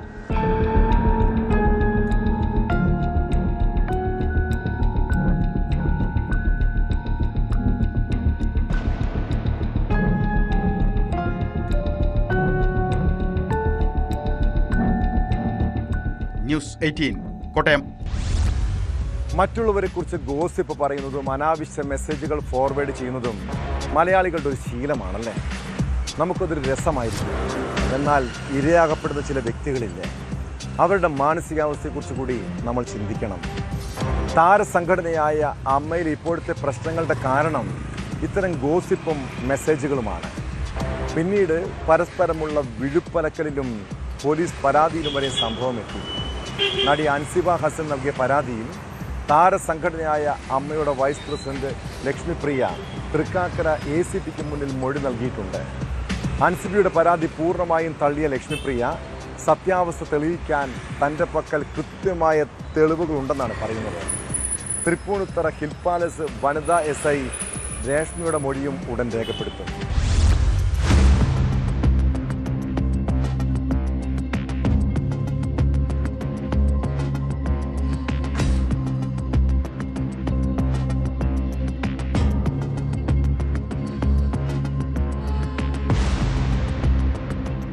അൻസിബ നൽകിയ പരാതി പൂർണ്ണമായും തള്ളുകയാണ് നടി ലക്ഷ്മിപ്രിയ. അൻസിബ അയച്ച സന്ദേശം കുടുംബജീവിതത്തെ ബാധിക്കുന്ന ഘട്ടത്തിലാണ് പരാതി നൽകിയത്. അൻസിബ 3 മണിക്കൂർ പോലീസ് സ്റ്റേഷനിൽ ഇരുന്നിട്ടില്ല. 1 മണിക്കൂർ 17 മിനിറ്റും 20 സെക്കൻഡും മാത്രമാണ് തൃപ്പൂണിത്തറ വനിതാ സെല്ലിൽ ഉണ്ടായിരുന്നത്. ഇതിന്റെ തെളിവുകൾ SP-ക്ക് കൈമാറി. വ്യക്തിപരമായ പ്രശ്നങ്ങളിൽ സംഘടന ഇടപെടേണ്ട കാര്യമില്ലെന്നും ലക്ഷ്മിപ്രിയ. നമ്മളുടെ അടുത്തുള്ള തെളിവുകളും കാര്യങ്ങളും ഒക്കെ നമ്മൾ കൊടുക്കും. ഇപ്പം ഇവർ പല രീതിയിലും തെളിവുകൾ ശേഖരിച്ചിട്ടുണ്ടായിരുന്നു. ഇങ്ങനൊരു കംപ്ലൈൻറ്റിന് പോകുന്നതിന് മുമ്പ് അവിടെ CCTV വിഷ്വൽസ് അവൈലബിൾ ആണോ, ഇങ്ങനെയുള്ള കുറേ കാര്യങ്ങളൊക്കെ അന്വേഷിച്ചിട്ടാണ്. ഇതൊരു പ്ലാൻഡ് മൂവ്മെൻ്റ് ആണല്ലോ, അപ്പം അങ്ങനെ കേസ് കൊടുത്തത്. അപ്പം നമ്മളുടെ അടുത്ത് വ്യക്തമായിട്ട് അവിടെ എത്ര സമയം സ്പെൻഡ് ചെയ്തിട്ടുണ്ട് എന്നും എല്ലാമുള്ള ഡിജിറ്റൽ, അവിടെ എന്ത് നടന്നു എന്നുള്ളതിൻ്റെ ഡിജിറ്റൽ എവിഡൻസ് എൻ്റെ അടുത്തുണ്ട്. അത് ഞാൻ ഫുള്ള് ഇന്ന് കൈമാറും. എൻ്റെ ഫോണിലേക്ക് അൺനെസസറി ആയിട്ട് അയക്കുന്ന ഒരു മെസ്സേജിനെ എങ്ങനെ കൈകാര്യം ചെയ്യണം എന്നുള്ളത് ഞാനല്ലേ തീരുമാനിക്കുന്നത്. അത് പരാതി കൊടുക്കേണ്ടതുണ്ടായിരുന്നോ ഇല്ലയോ എന്നുള്ളത് എൻ്റെ ഹസ്ബൻഡ് പ്രശ്നമാക്കിയത് വിട്ടേക്കോ. എൻ്റെ ഫോണിലേക്ക് അങ്ങനെ അയക്കുമ്പോൾ തീർച്ചയായിട്ടും എനിക്ക് പറയാമല്ലോ, എനിക്ക് നിയമപരമായിട്ട് പോകണമെങ്കിൽ എനിക്ക് അങ്ങനെ പോകാനുള്ളൊരു അവകാശമില്ലേ. പ്രാഥമിക അന്വേഷണത്തിന് ശേഷം തയ്യാറാക്കുന്ന റിപ്പോർട്ട് ഉടൻ തന്നെ കൊച്ചി സിറ്റി പോലീസ് കമ്മീഷണർക്ക് കൈമാറും. ഇതിനുശേഷമായിരിക്കും കേസിൽ തുടർന്നുള്ള നിയമ നടപടികൾ സ്വീകരിക്കുക. ലക്ഷ്മിപ്രിയയുടെ വ്യാജ പരാതിക്ക് പിന്നിൽ ഗൂഢാലോചനയുണ്ടെന്നാണ് അൻസിബയുടെ ആരോപണം. താൻ നേരിട്ട അപമാനത്തിന് 1 കോടി രൂപ നഷ്ടപരിഹാരം അൻസിബ ആവശ്യപ്പെട്ടിട്ടുണ്ട്.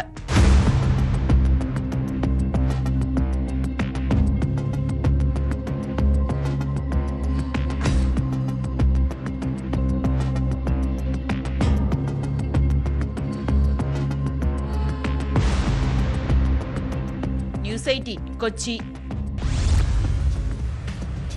കൊച്ചി നഗരത്തിലൂടെ പകൽ സമയങ്ങളിൽ നിങ്ങൾ യാത്ര ചെയ്തിട്ടുണ്ടോ?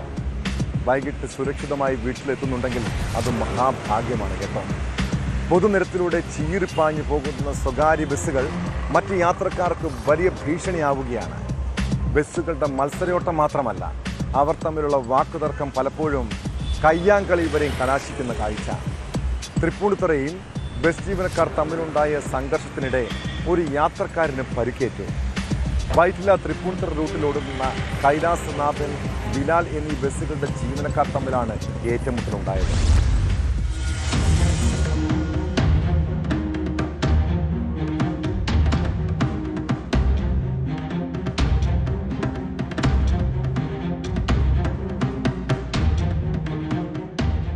യാത്രക്കാരുടെ ജീവന് ഭീഷണിയാക്കുന്ന തരത്തിൽ സ്വകാര്യ ബസ്സുകളുടെ മത്സരയോട്ടവും അതേ തുടർന്നുണ്ടാകുന്ന തർക്കങ്ങളും കൊച്ചിയിൽ പതിവായിരിക്കുകയാണ്. സമയക്രമത്തെ തുടർന്നുണ്ടാകുന്ന തർക്കവും ജീവനക്കാർ തമ്മിലുണ്ടാകുന്ന സംഘർഷങ്ങളും ഒക്കെ യാത്രക്കാരുടെ ജീവന് പുല്ലുവില കൽപ്പിക്കുന്ന തരത്തിലുള്ള ആക്രമണങ്ങളിലേക്കാണ് എത്തുന്നത്. വൈറ്റില തൃപ്പൂണിത്തുറ റൂട്ടിലോടുന്ന കൈലാസനാഥൻ ബസ്സിലെയും ബിലാൽ എന്ന ബസ്സിലെയും ജീവനക്കാർ തമ്മിലാണ് ഒടുവിൽ സംഘർഷമുണ്ടായത്.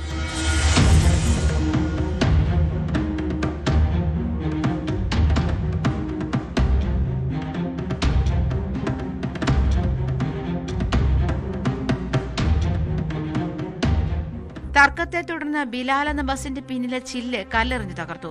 ഈ ചില്ലിന്റെ ചീളുകൾ തെറിച്ചു വീണ് പിൻസീറ്റിലിരുന്ന യാത്രക്കാരന് പരിക്കേറ്റു. സംഭവത്തിൽ Thrippunithura hill palace police case register ചെയ്ത് അന്വേഷണം തുടങ്ങി. 2 ബസ്സുകളും പോലീസ് കസ്റ്റഡിയിലെടുത്തിട്ടുണ്ട്.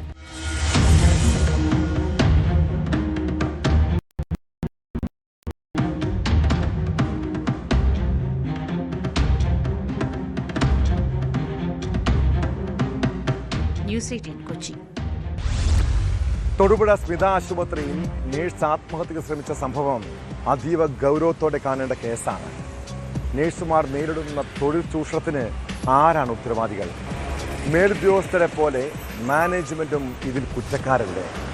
നിലവിൽ ആശുപത്രിയിലെ 3 ജീവനക്കാർക്കെതിരെയാണ് പോലീസ് കേസെടുത്തിരിക്കുന്നത്. ആത്മഹത്യാ പ്രേരണ ഉൾപ്പെടെയുള്ള വകുപ്പുകൾ ചുമത്തിയാണ് നടപടി.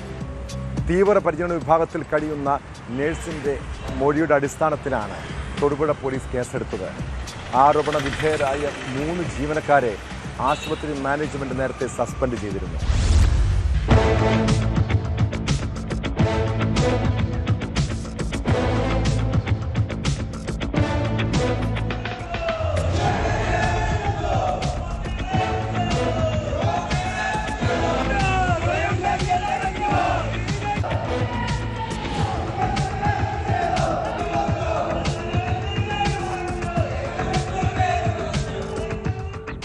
ഞായറാഴ്ച പുലർച്ചെയാണ് തൊടുപുഴ സ്മിത ആശുപത്രിയിൽ ഡ്യൂട്ടിയിലുണ്ടായിരുന്ന നഴ്സ് ആത്മഹത്യയ്ക്ക് ശ്രമിച്ചത്. ആശുപത്രിയിൽ ചീഫ് നഴ്സ് ഓഫീസറും സൂപ്പർവൈസറും മാനസിക സമ്മർദ്ദം ചെലുത്തിയതിനെ തുടർന്നാണ് ജോലിസ്ഥലത്ത് വെച്ച് യുവതി ആത്മഹത്യയ്ക്ക് ശ്രമിച്ചത് എന്നാണ് പരാതി. തീവ്രപരിചരണ വിഭാഗത്തിൽ കഴിയുന്ന യുവതിയുടെ ആരോഗ്യനില തൃപ്തികരമാണ്. നഴ്സിന്റെ മൊഴിയുടെ അടിസ്ഥാനത്തിൽ 3 ആശുപത്രി ജീവനക്കാർക്കെതിരെ ആത്മഹത്യാ പ്രേരണ ഉൾപ്പെടെയുള്ള വകുപ്പുകൾ ചുമത്തി പോലീസ് കേസെടുത്തു. Chief nursing officer Lissy Philip, emergency department supervisor Nisha, staff nurse Alphonsa എന്നിവർക്കെതിരെയാണ് കേസെടുത്തത്.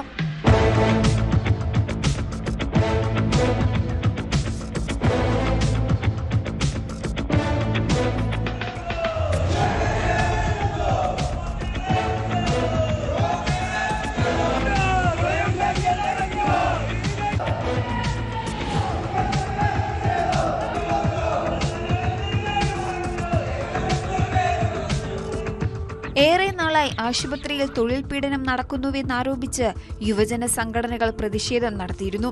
ആശുപത്രിക്ക് പുറത്ത് യുവമോർച്ചയും അകത്ത് ഡിവൈഎഫ്ഐയുമാണ് പ്രതിഷേധം തീർത്തത്. പ്രതിഷേധങ്ങൾക്കൊടുവിൽ ഞായറാഴ്ച രാത്രി തന്നെ 3 പേരെ സസ്പെൻഡ് ചെയ്തു. ആശുപത്രിയിൽ കടന്നുകയറി പ്രതിഷേധിച്ചതിന് യുവജന സംഘടനാ പ്രവർത്തകർക്കെതിരെയും പോലീസ് കേസെടുത്തിട്ടുണ്ട്. 15 ഡിവൈഎഫ്ഐ പ്രവർത്തകർക്കെതിരെയും 11 യുവമോർച്ച പ്രവർത്തകർക്കെതിരെയുമാണ് കേസെടുത്തത്. ആത്മഹത്യയ്ക്ക് ശ്രമിച്ച നഴ്സിനെ ആരോപണ വിധേയരായ ജീവനക്കാർ തുടർച്ചയായി മാനസികമായി ഉപദ്രവിച്ചിരുന്നു എന്നാണ് ഉയരുന്ന ആരോപണം.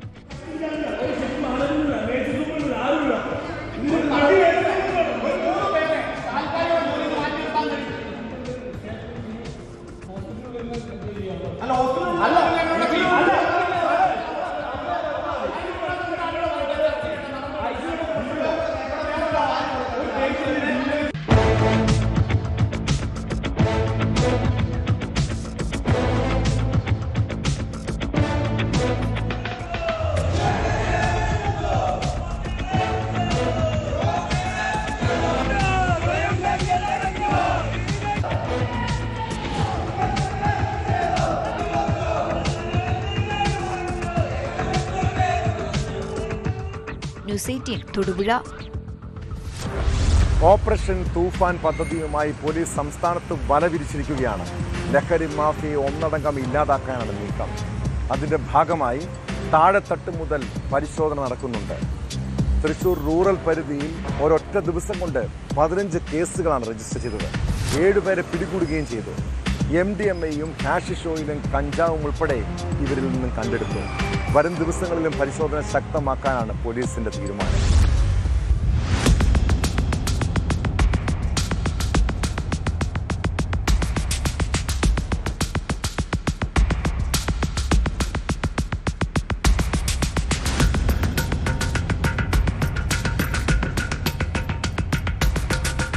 സംസ്ഥാന വ്യാപകമായി ലഹരി മാഫിയയ്ക്കെതിരെ നടത്തുന്ന തൂഫാൻ ദി നാർക്കോ ഹണ്ട് സ്പെഷ്യൽ ഡ്രൈവിന്റെ ഭാഗമായാണ് വ്യാപക പരിശോധന നടന്നത്.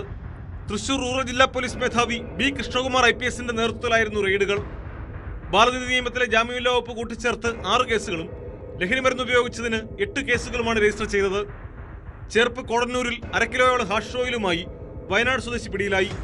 വയനാട് നെടുമ്പാല ഉപ്പുപാറ സ്വദേശി ജിത്തുവാണ് പിടിയിലായത്. കണ്ണൂരിൽ ഒരു ടെക്സ്റ്റൈൽ ഷോപ്പിലെ ജീവനക്കാരനാണ് ഇയാൾ.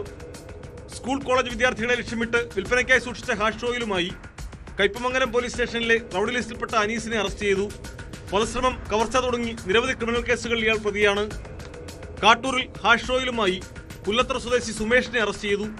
സുമേഷും നേരത്തെ ലഹരി കേസുകളിലടക്കം പ്രതിയാണ്. വെള്ളിക്കുളങ്ങരയിൽ വിൽപ്പനയ്ക്കായി സൂക്ഷിച്ച കഞ്ചാവുമായി റൌഡി ലിസ്റ്റിൽപ്പെട്ട മറ്റത്തൂർ സ്വദേശി അഭിലാഷിനെ പിടികൂടി. ഇയാൾ 2 വധശ്രമ കേസുകളിലും ഒരു അടിപിടി കേസിലും പ്രതിയാണ്. പലപ്പാട് ഹാഷ് ഓയിലുമായി പിടിയിലായ രാഹുലും റൌഡി ലിസ്റ്റിൽപ്പെട്ടയാളാണ്. ഇയാൾ 4 ക്രിമിനൽ കേസുകളിൽ പ്രതിയാണെന്ന് പോലീസ് അറിയിച്ചു. കൊടുങ്ങല്ലൂരിൽ കഞ്ചാവുമായി സുനാമി ഉന്നത സ്വദേശി ജോൺസൺ അറസ്റ്റിലായി. ചേർപ്പിൽ നിരോധിത പുകയിലോൽപ്പന്നങ്ങൾ സൂക്ഷിച്ചതിന് പറപ്പൂക്കർ സ്വദേശി ബാബുവും പിടിയിലായിട്ടുണ്ട്. മതിലകം, കൊരട്ടി, വെള്ളിക്കുളങ്ങര, കൊടുങ്ങല്ലൂർ പോലീസ് സ്റ്റേഷൻ പരിധികളിൽ 8 കേസുകളിലായി 8 പ്രതികളെയും അറസ്റ്റ് ചെയ്തു.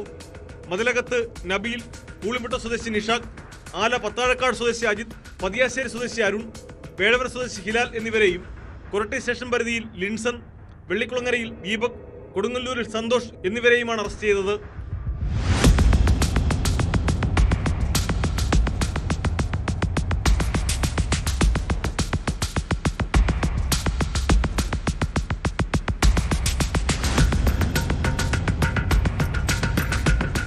ന്യൂസ് 18 തൃശൂർ.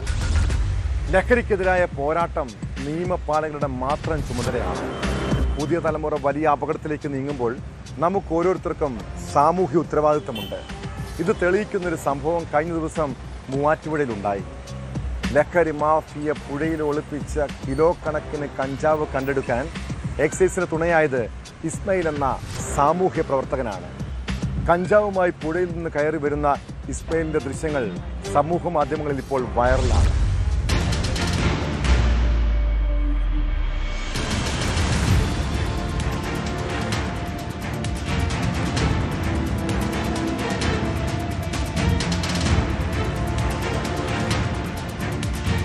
ഇതര സംസ്ഥാന തൊഴിലാളികളുടെ കഞ്ചാവ് കച്ചവടത്തിന് ഇപ്പോൾ മലയാളികളും കൂട്ടിനുണ്ട്. പെരുമ്പാവൂർ, മൂവാറ്റുപുഴ മേഖലകളിൽ ഇത്തരം സംഘങ്ങളാണ് ലഹരി വിൽപ്പനയ്ക്ക് പിന്നിൽ. കൊണ്ടുവരുന്ന കഞ്ചാവ് ഉൾപ്പെടെയുള്ള ലഹരി വസ്തുക്കൾ ഒളിപ്പിച്ചു വയ്ക്കാൻ പല മാർഗങ്ങളാണ് സ്വീകരിക്കുന്നത്. അത്തരത്തിൽ ഒരു സംഘത്തെയാണ് മൂവാറ്റുപുഴയിൽ കഴിഞ്ഞ ദിവസം പിടികൂടിയത്.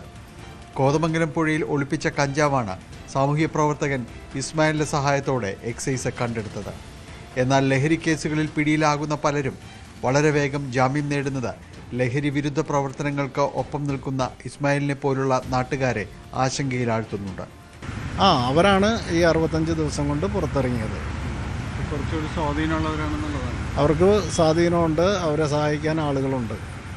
നമ്മളിങ്ങനെ കൊടുക്കുന്ന ഇൻഫർമേഷൻ കൊടുക്കുന്നവർക്കപ്പോൾ ഒരു ഭീഷണിയാണ്. ഇൻഫർമേഷൻ ഭീഷണി പേടിയൊന്നുമില്ല, ഉണ്ടെങ്കിൽ നമ്മൾ ഇതിന് നിൽക്കില്ലല്ലോ. എങ്കിലും സുഹൃത്തുക്കളും കുടുംബക്കാരും ഒക്കെ പറയും സൂക്ഷിക്കണം, അവരിൽ നിന്ന് എന്തെങ്കിലുമൊക്കെ റിയാക്ഷൻ ഉണ്ടാവും എന്ന് പറയാറുണ്ട്. അവരെല്ലാം നാട്ടിൽ തന്നെയുള്ളവരാണ്. നാട്ടിൽ തന്നെ ഉള്ളവരാണ്. നിരവധി ലഹരി കേസുകൾ ഈ മേഖലയിൽ റിപ്പോർട്ട് ചെയ്യപ്പെടുന്നുണ്ട്. എങ്കിലും എക്സൈസിനെ വിവരം അറിയിക്കുമ്പോൾ പല പരിമിതികളും പറയാറുണ്ടെന്ന് ഇവർ ചൂണ്ടിക്കാട്ടുന്നു. എക്സൈസിനെ വിളിക്കുമ്പോൾ പോലീസ് പറയാറില്ല. എക്സൈസ് പറയുന്നത് ഞങ്ങൾക്ക് ഒരു മാസത്ത് 4 കേസാണ് ഒരു മാസത്തേക്ക് ടാർഗറ്റ്. 4 എണ്ണം കഴിഞ്ഞ് 5-ാമത്തെ പറയുമ്പോൾ അവർ പറയുന്നത് എന്നാൽ അടുത്ത മാസത്തേക്ക് ആക്കാം എന്നുള്ളതാണ് അവർ പറയുന്നത്. അതിൻ്റെ നിയമത്തിൽ ഒരു ഭേദഗതി വരുത്തുവാണെങ്കിൽ നല്ലൊരു കാര്യമായിരിക്കുമെന്നാണ് എൻ്റെ വ്യക്തിപരമായ അഭിപ്രായം. അങ്ങനെ നിയമം ഉണ്ടെന്നാണ് അവർ പറയുന്നത്. അങ്ങനെ നിയമത്തിൻ്റെ കാര്യം പറഞ്ഞില്ല. 4 എണ്ണമാണ് ഞങ്ങൾക്ക് മേലാഫീസർമാർ ടാർഗറ്റ് തരുന്നത് എന്ന് പറയുന്നുണ്ട്. തൂഫാൻ പോലെ സംസ്ഥാന സർക്കാർ ലഹരി വിരുദ്ധ പരിപാടികൾ ആവിഷ്കരിക്കുമ്പോൾ സമൂഹത്തെ കൂടി ഒപ്പം നിർത്തിയാൽ ലഹരി എന്ന വിപത്തിൻ്റെ വേര് എളുപ്പത്തിൽ അറക്കാം.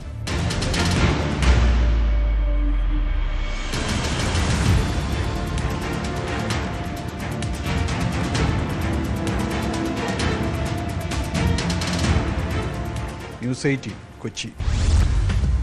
ഇടതു സർക്കാരിന്റെ കാലത്ത് ഏറ്റവും അധിക്ഷേപം നേരിട്ടത് പോലീസുകാരാണ്. തട്ടിപ്പ് കേസുകളിൽ പെട്ടാൽ പോലും പാർട്ടിക്കാരെ സംരക്ഷിക്കും, എന്നാൽ മറ്റു പാർട്ടികൾ ഇവരെ ദ്രോഹിക്കുകയും ചെയ്യും. പക്ഷേ ഭരണം മാറിയ ശേഷം പോലീസിന്റെ രീതിയിൽ എന്തും മാറ്റമാണ് ഉണ്ടായത്. കാക്കിയിട്ടവർക്ക് ചെങ്കോടിയോട് ഇപ്പോഴും വിധേയത്വമുണ്ടെന്നാണ് തൃശൂർ അന്തിക്കാട്ടെ ഒരു തട്ടിപ്പ് കേസിൽ നിന്നും മനസ്സിലാക്കാൻ കഴിയുന്നത്. മുൻ MLA CC മുകുന്ദന്റെ വ്യാജ ഒപ്പിട്ട് സാമ്പത്തിക ക്രമക്കേട് നടത്തിയ കേസിൽ ഭരണം മാറിയിട്ടും പ്രതിക്ക് പോലീസിന്റെ സംരക്ഷണം. മസൂദ് K വിനോദിനെയാണ് ജാമ്യമില്ല വകുപ്പ് ചുമത്തിയിട്ടും അറസ്റ്റ് ചെയ്യാതെ തൃശൂർ അന്തിക്കാട് പോലീസ് സംരക്ഷിക്കുന്നത്.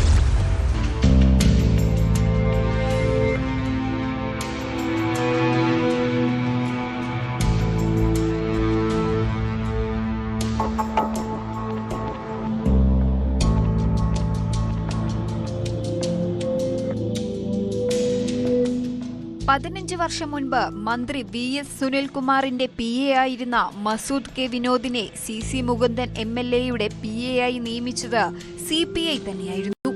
എന്നാൽ MLA പോലും അറിയാതെ ഓഫീസിന്റെ പ്രവർത്തനങ്ങൾ നീങ്ങിയതോടെ മുകുന്ദൻ പാർട്ടിക്ക് പരാതി നൽകി. പരാതി മുഖവിലക്കെടുക്കാതെ പോകുന്നതിനിടയിലായിരുന്നു വ്യാജ ഒപ്പിട്ട് സാമ്പത്തിക ക്രമക്കേട് നടത്തിയത്. തന്റെ വ്യാജ ഒപ്പിട്ട് 85,400 രൂപയോളം തട്ടിയെന്നും മറ്റ് നിരവധി തട്ടിപ്പുകളും പാർട്ടി നിയോഗിച്ച മുൻ പേഴ്സണൽ അസിസ്റ്റന്റ് ചെയ്തു എന്നുമാണ് CC മുകുന്ദന്റെ മൊഴി.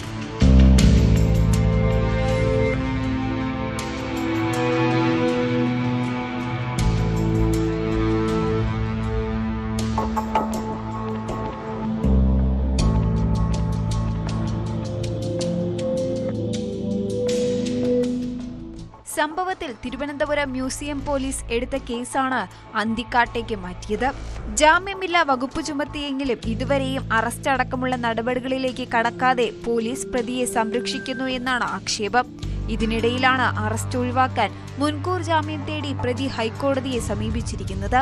ഭരണം മാറിയിട്ടും മസൂദ് കെ വിനോദിനെ അറസ്റ്റ് ചെയ്യാത്തത് കോൺഗ്രസ് LDF അന്തർധാരയുടെ ഭാഗമാണ് എന്ന് BJP ആരോപിക്കുന്നു.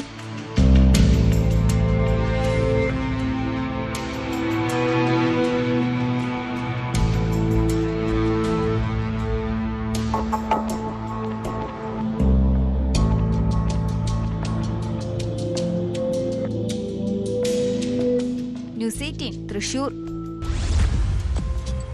നമ്മുടെ നാട്ടിൽ നടക്കുന്ന പല കുറ്റകൃത്യങ്ങളും പരിശോധിച്ചാൽ അതിൻ്റെ കാരണം മനസ്സിലെ പകയും മുൻ വൈരാഗ്യവുമായിരിക്കും. പണ്ട് ദ്രോഹിച്ചവരോട് ക്ഷമിക്കാൻ കഴിയാത്തതാണ് പലരുടെയും പ്രശ്നം. നിങ്ങളെ വേദനിപ്പിച്ച, കരയിപ്പിച്ച വ്യക്തിയോട് പൂർണ്ണമായും ക്ഷമിക്കാൻ കഴിയാറുണ്ടോ? പ്രിയപ്പെട്ടവരാൽ വഞ്ചിക്കപ്പെടുന്നതിൽ പരം വേദന മറ്റൊന്നില്ല. അവരോടുള്ള ദേഷ്യവും വിദ്വേഷവും മനസ്സിൽ സൂക്ഷിക്കണോ അതോ എല്ലാം മറക്കണോ? ഒരാളുടെ പ്രതികാരം ചെയ്യുന്നതുകൊണ്ട് നമുക്ക് എന്താണ് പ്രയോജനം? അത് പലപ്പോഴും നമുക്ക് തന്നെയാകും ദ്രോഹം വരുത്തി വയ്ക്കുക. ഒന്ന് സ്വയം ചിന്തിച്ചേ. നിങ്ങൾ ഒരിക്കലും നിങ്ങളുടെ ശത്രുവല്ല. നിങ്ങളുടെ മൂല്യം അറിയുക, നല്ല ബന്ധങ്ങൾ കെട്ടിപ്പടുത്തുക. അതിലൂടെ ലഭിക്കുന്ന പോസിറ്റിവിറ്റി ജീവിതത്തെ എങ്ങനെ മാറ്റുന്നുവെന്ന് പരിശോധിക്കുക. നമ്മളോട് തെറ്റ് ചെയ്യുന്നവർക്കും അവരുടേതായ കാരണങ്ങളുണ്ടാകും. അതുകൂടി മനസ്സിലാക്കി എല്ലാം ഒന്ന് ക്ഷമിച്ചു നോക്കിക്കേ. ഒരു സമാധാനം കിട്ടില്ല. ഇതോടെ പോലീസ് പട്രോൾ പൂർണ്ണമാകുന്നു. നമസ്കാരം.